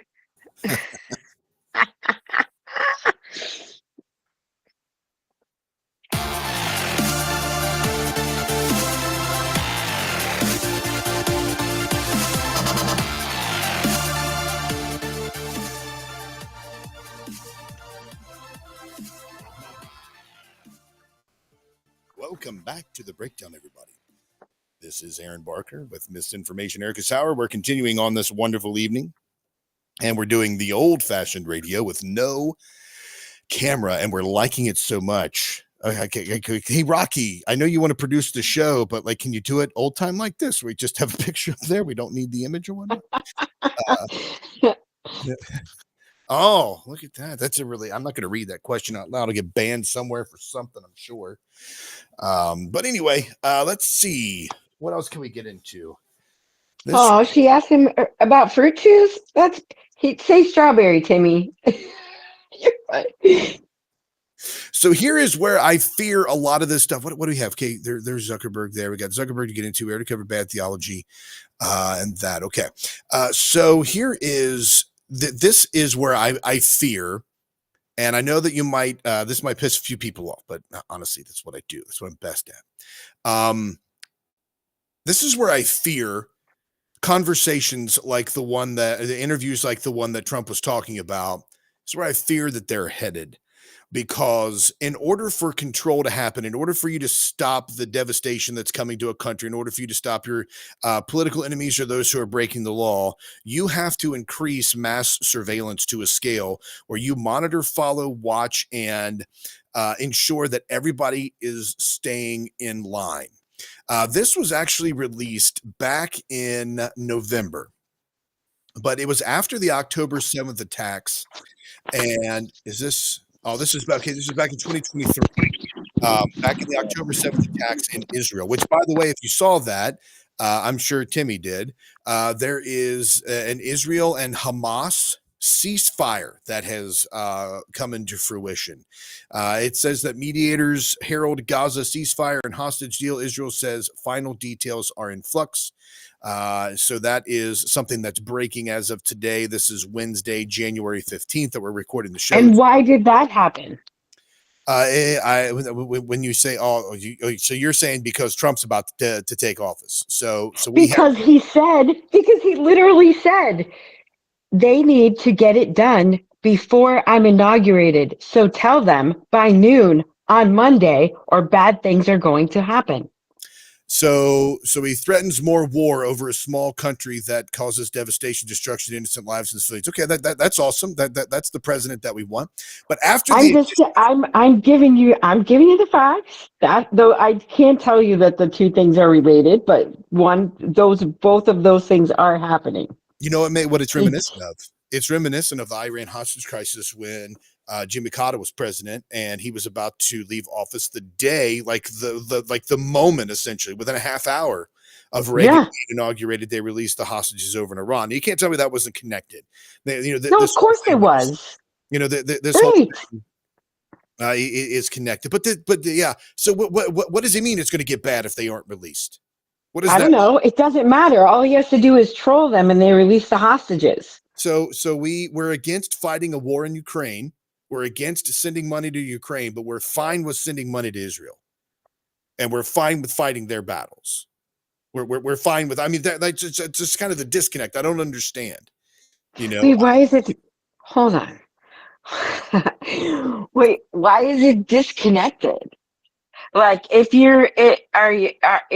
we're against fighting in one country for one reason and for fighting for another country for a different reason, I don't know. Where's the confusion? The confusion is, why are we meddling in other countries' wars and battles? Oh, well, then I agree. We shouldn't be. I mean, like, why are we? I mean, it's not, it's for money and power and materials. So I'm just throwing that out there. But anyway, so this was what Hochul was saying here was right after the October 7th beginning of all of this stuff, and she was attacking anti-Semitism, saying that there was a rise of anti-Semitism activity in New York, especially New York City, and she was talking about Islamophobic incidents and claiming that they were increasing and going underreported. So here's what she had to say.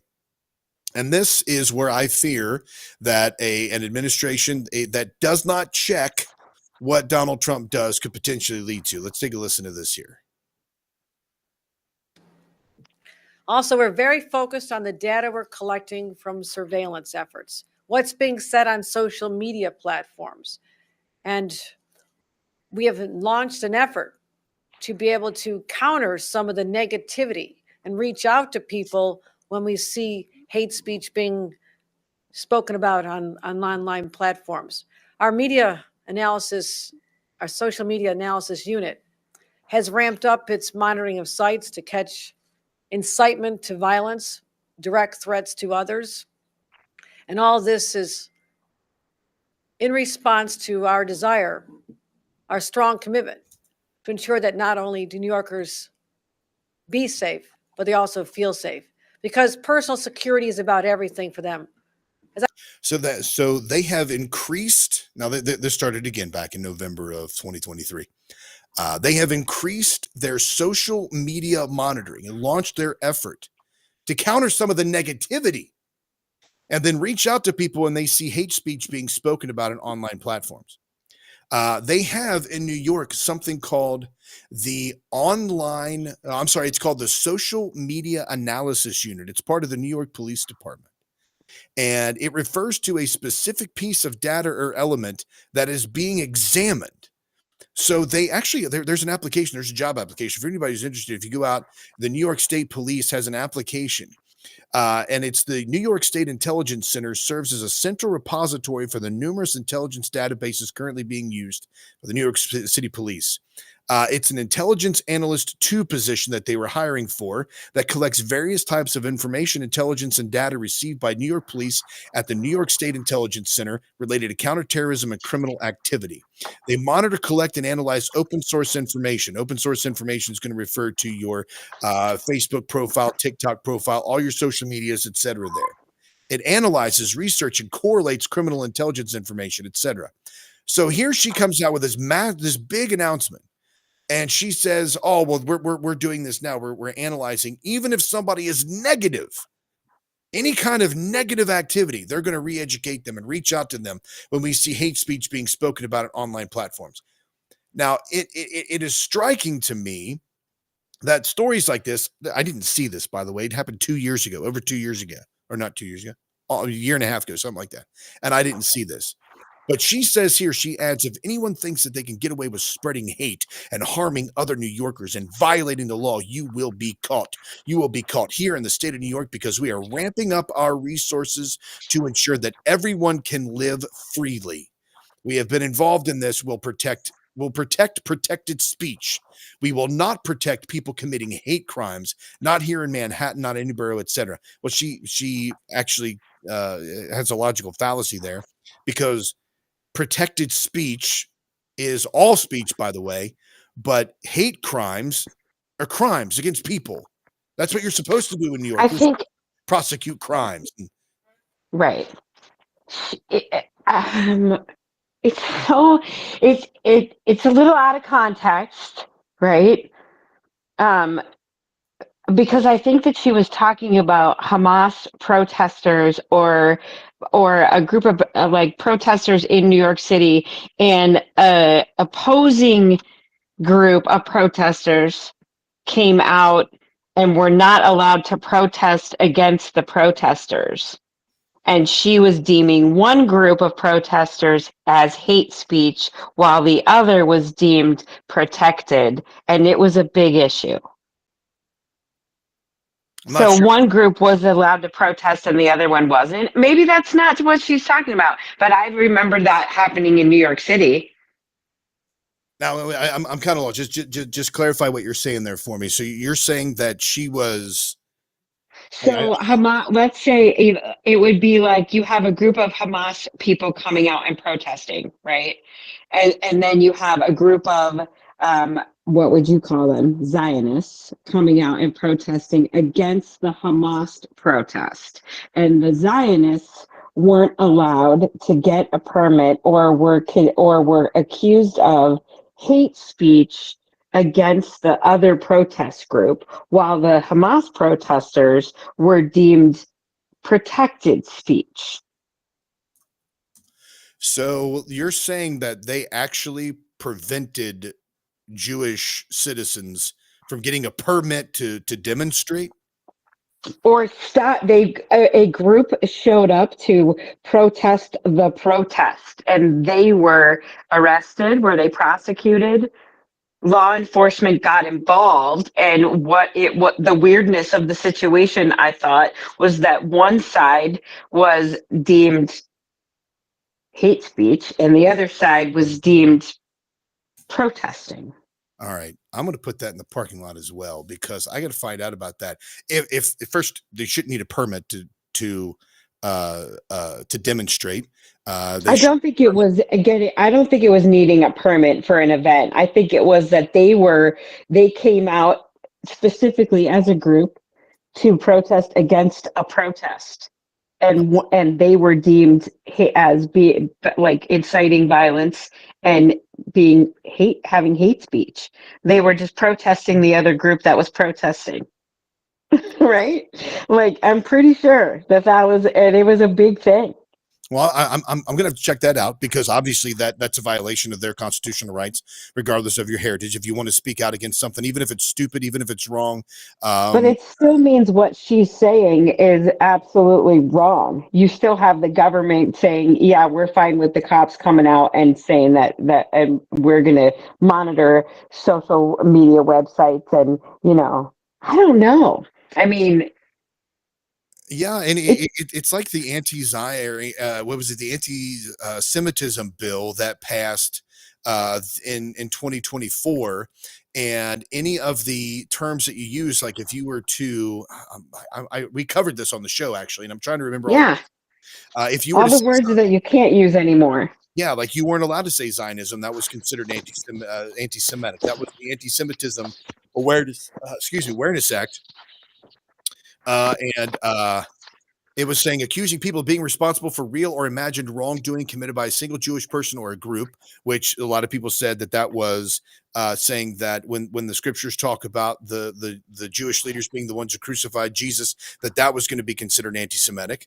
Dehumanizing, demonizing their stereotypical allegations about Jews, such as the power of Jews as a collective. So if you say that they run Hollywood, or you talk about the protocols of the elders of Zion, or you talk about the puppet master even saying something like that, that is considered anti-Semitic speech as well.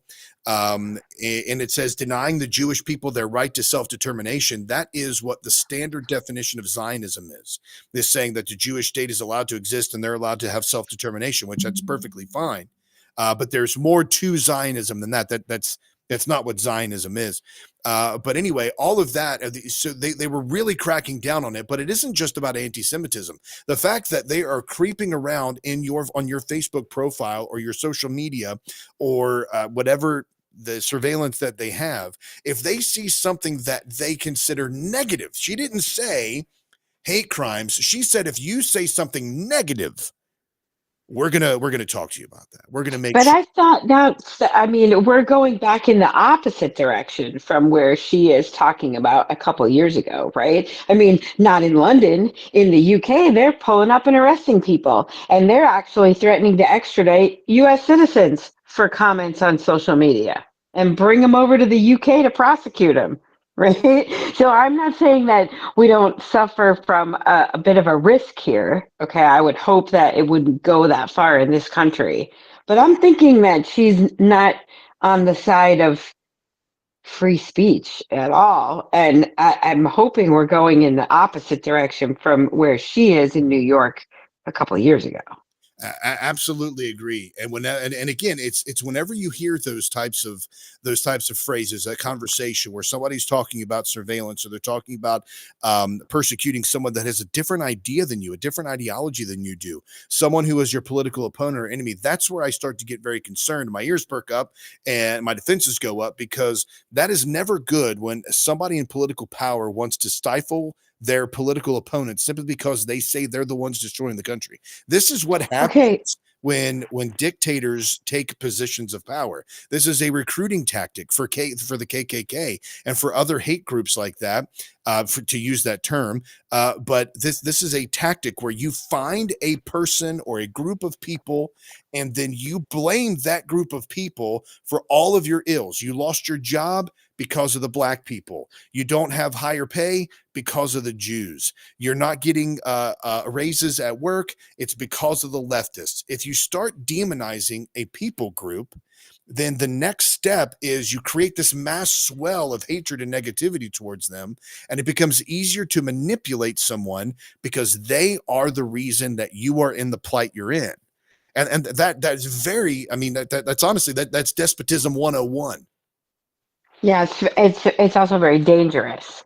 So let me. I almost said, "Let me ask you this," but I'm not. If you were okay, so let's say that woman standing there is today, real time, and she's standing in the White House at the podium, and she's the press secretary for the president, Donald Trump, right?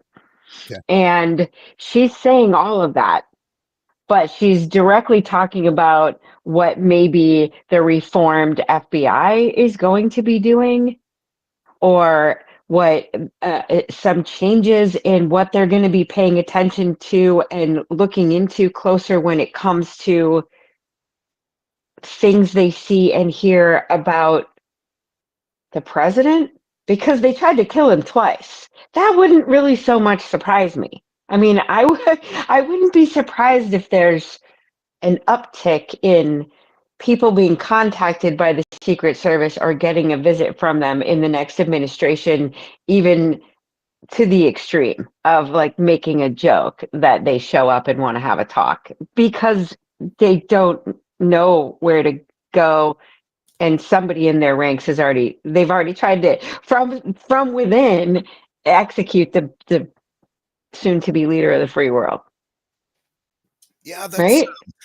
Yeah, so you're saying that you think there's going to be an increase of government surveillance over speech like this because of what's happened to Donald Trump? I absolutely think he's going to have a different sensitivity to it. There's going to be a different amount of attention, I would think, just by circumstances, right? I mean, look at what you've been a victim of, though that tragedy changes you in a certain way to have a sensitivity. I would bet that there are some pretty specific smells that you're not super cool with at this point right now, right? Yeah. So imagine how he feels. He's going to be a little sensitive to certain things, like people making jokes about offing the president. I mean, you're going to have a problem, and they're going to probably, or maybe not even jokes like that. Like, you're not going to be able to insinuate the same amount of crazy and just laugh it off, I don't think. And again, Jay Sparkles made a comment here. She said, "Who gets to decide what is hate speech? Isn't it speech that's hateful and still free Right. speech? You'll never see them trying to make the N-word illegal." There's an inherent amount of risk when you take a position. There's an inherent amount of risk about being an American. That's one of the things that when you talk about the TSA, people are like, well, they keep us safe. There hasn't been any kind of terrorist attacks since that happened.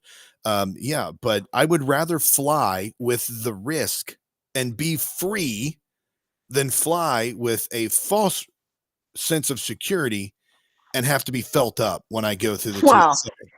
Right. And especially because we all know that the government was responsible for 9/11 anyway. Right. So why are they making us try to feel safe on the planes when they knew about the planes? It was all part of the plan. The planes were fine. And I think they're the ones who put the people on the planes. I mean, yeah, that's a bit of a, like, you can stop covering your butt now because we all know it was you.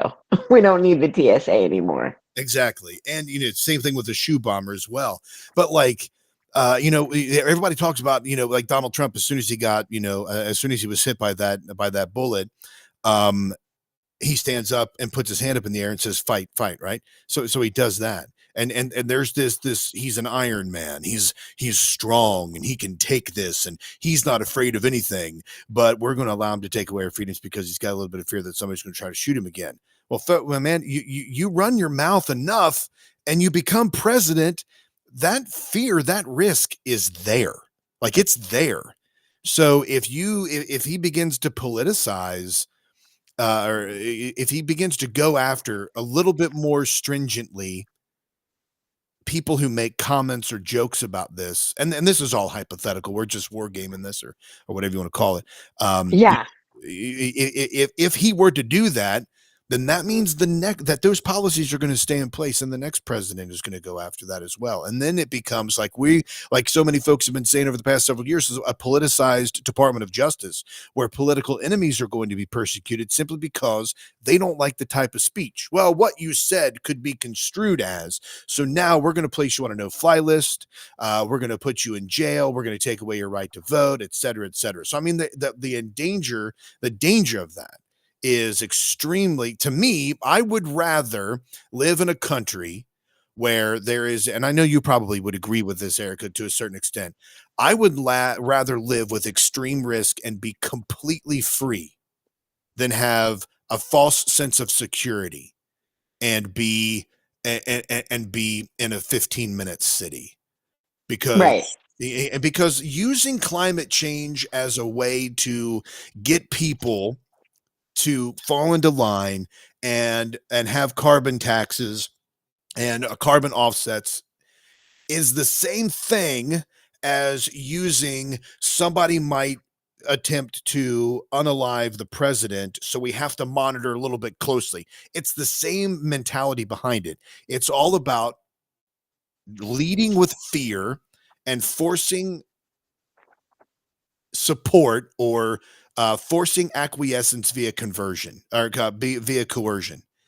So that to me, I see the same thing when you use carbon credits or the not you general. I'm not talking about you as in people. No, I know. In that arena. So I mean, it really concerns me when, even if you use something like anti-Semitism, which is thrown at anything, to be honest with you, and the one thing that'll get you shut down, but if you're accused of it, but using that against anti-Semitism or using that against people of color or whatever you want to call it, or using it against transgenderism, LGBTQ community, using that moniker hate speech, like Jay Sparkle said a few minutes ago, it's free speech. I should be allowed to call you whatever I want to call you. It doesn't mean I should be able to say, I'm going to break your neck. I'm not going to, but I should be allowed to say it because I'm expressing anger. It shouldn't be something that comes out of my mouth, but being swarmed and SWAT teams simply because you make a comment like that is Orwellian. That should not. Right. That should not happen either. Okay. And I think being aware that we're in a situation where we have we have it on both sides, that we need to be keenly aware of what is going on. Exactly. And so the other thing I'm concerned here is, this has got to be fake, by the way. I'm going to jump over to this, but I want to hit this real quick. This has got to be fake. This guy, I don't know who this guy is, but I saw, this is this dude. He posted something on Twitter. His name is Christopher Rufo. So you have this video here. This video is of a press coordination with our federal and state partners. And you see the person next to it. He's an ASL interpreter. The messages that are going out right now that are not being initiated. He's interpreting this for folks who are hard of hearing. Okay. This guy actually says, I'm sorry, but we have to stop with the ridiculous sign language interpreters who turn serious press conferences into a farce. There are closed captions on all broadcast channels and streaming services. No wild human gesticulators necessary. Wait, is he actually signing what the guy is saying, or is he making a mockery? Is he making a joke out of it, or is the ASL guy really signing what's being said? As far as I'm aware, I don't know. I don't read sign. If anybody out there's reading sign, you can interpret what the guy's saying. But otherwise, that is wholly inappropriate. That's wholly inappropriate. I mean, what an ableist. God. I mean, I would never. Yeah, that's horrible. That's a horrible thing to say. Yeah, and I know that I know that there's some things people are like, oh, Barker's woke. I know people accuse me of that sometimes. Barker's woke is like, to me, this is beyond the pale. You know, the reason that they use so much emotion is because so much in sign language is expressed through facial expressions and through the motions that you're doing, because it adds the emphasis on. I know you can communicate without doing that, but there's so much that they're trying to communicate about, about the tone of what's being said, so that people understand why they're saying something. If it's sarcastic, if it's serious, if it's somber, if it's lighthearted, all of that is What are you- Timmy's comment. He said he is signing about the sex he had last night. I mean, and I'm trying to be serious. I just looked down to see that comment. It's the only one that. But anyway, I thought that was totally absurd. Real quick before we take off out of here, Mark Zuckerberg. You've seen this stuff. Mark Zuckerberg. He was on Joe Rogan's show. He's talking about. Right. Okay, I want to ask you, what do you think about that, Erica? I mean, what? Come on. Can we just not? I mean, maybe what? Maybe he thinks that he's going to get the traffic. I don't believe him. Do you believe him? I don't believe him. I think it's ridiculous. I don't believe him in the slightest. I think he's positioning himself to be the what do you call it? The refuge. I know that their Red Book is I think is what it's called, is where people are flocking to from TikTok to another Chinese app called Red Book, which will probably be the next one that they try to ban. But I think he's trying to position himself for people to use Insta and Threads and Facebook more. And I mean, whenever you have Zuckerberg who's saying that he believes the actions of Facebook were something out of 1984, that really tells me this guy, I do not believe him. I believe that he is full of malarkey.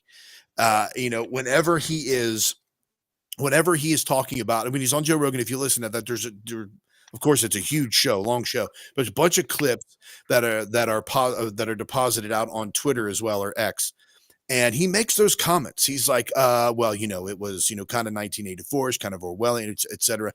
And it's like, dude, you're using the terminology that we've been using about this from the very beginning, yet you still did this. You still allowed the Biden administration to force you to take down posts that they deemed were harmful. I don't know why we would think anyone would think that he's reformed.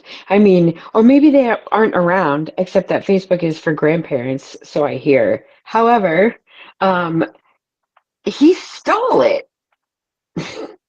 Yeah, well, he stole it in the very beginning. If Facebook is for grandparents, call me Papaw, because I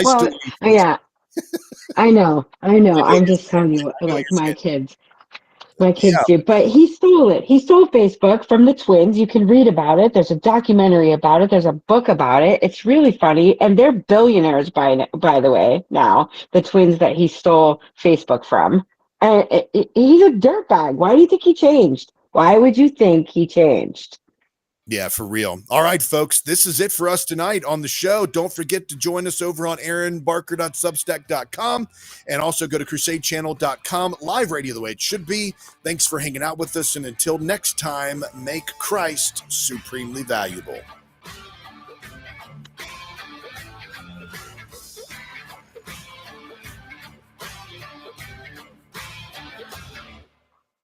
I thought we had till 58 on my thing over here, but unfortunately we did not. Well, there we go. Well, thank you very much, Deb, for saying that. Great shot. Appreciate that. Erica. That was this whole ambiance of tonight is awesome.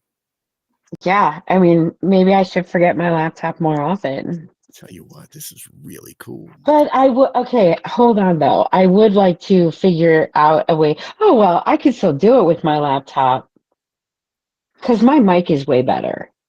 Yeah. It would definitely, the microphone would be better. Yeah. Yeah, if I had my mic plugged into my laptop, whether I use the camera or not, it would sound better. But yeah, it's just kind of cool. Rocky's not going to like it. Yeah, I mean, I keep an eye out as well, everybody, for like an after hour show. I remember when I was doing the TikTok live, I just had my phone, I had my AirPods in, and I had my phone, set up, but I didn't have video. I just had a screen, just like a picture up there, and I was doing it. And man, that was so much fun because I was like leaning back in my chair and I didn't care what I was wearing. My hair was all crazy. Of course, I do that when the camera's on anyway, but regardless, it was just so I don't know. It puts you in a different headspace. Like when I raise my desk to stand, I'm in a different headspace. Or if I'm typing on my typewriter, I'm in a different headspace than I am if I'm typing on the computer. You know what I mean? Like different things put you in a different type of mode of thinking. But that's just what I think about it. So no, I agree. All right. Well, it's late and you've had a rough day, so I'm going to let you go and wind. Yep. Thank you. I'm out. It's awesome.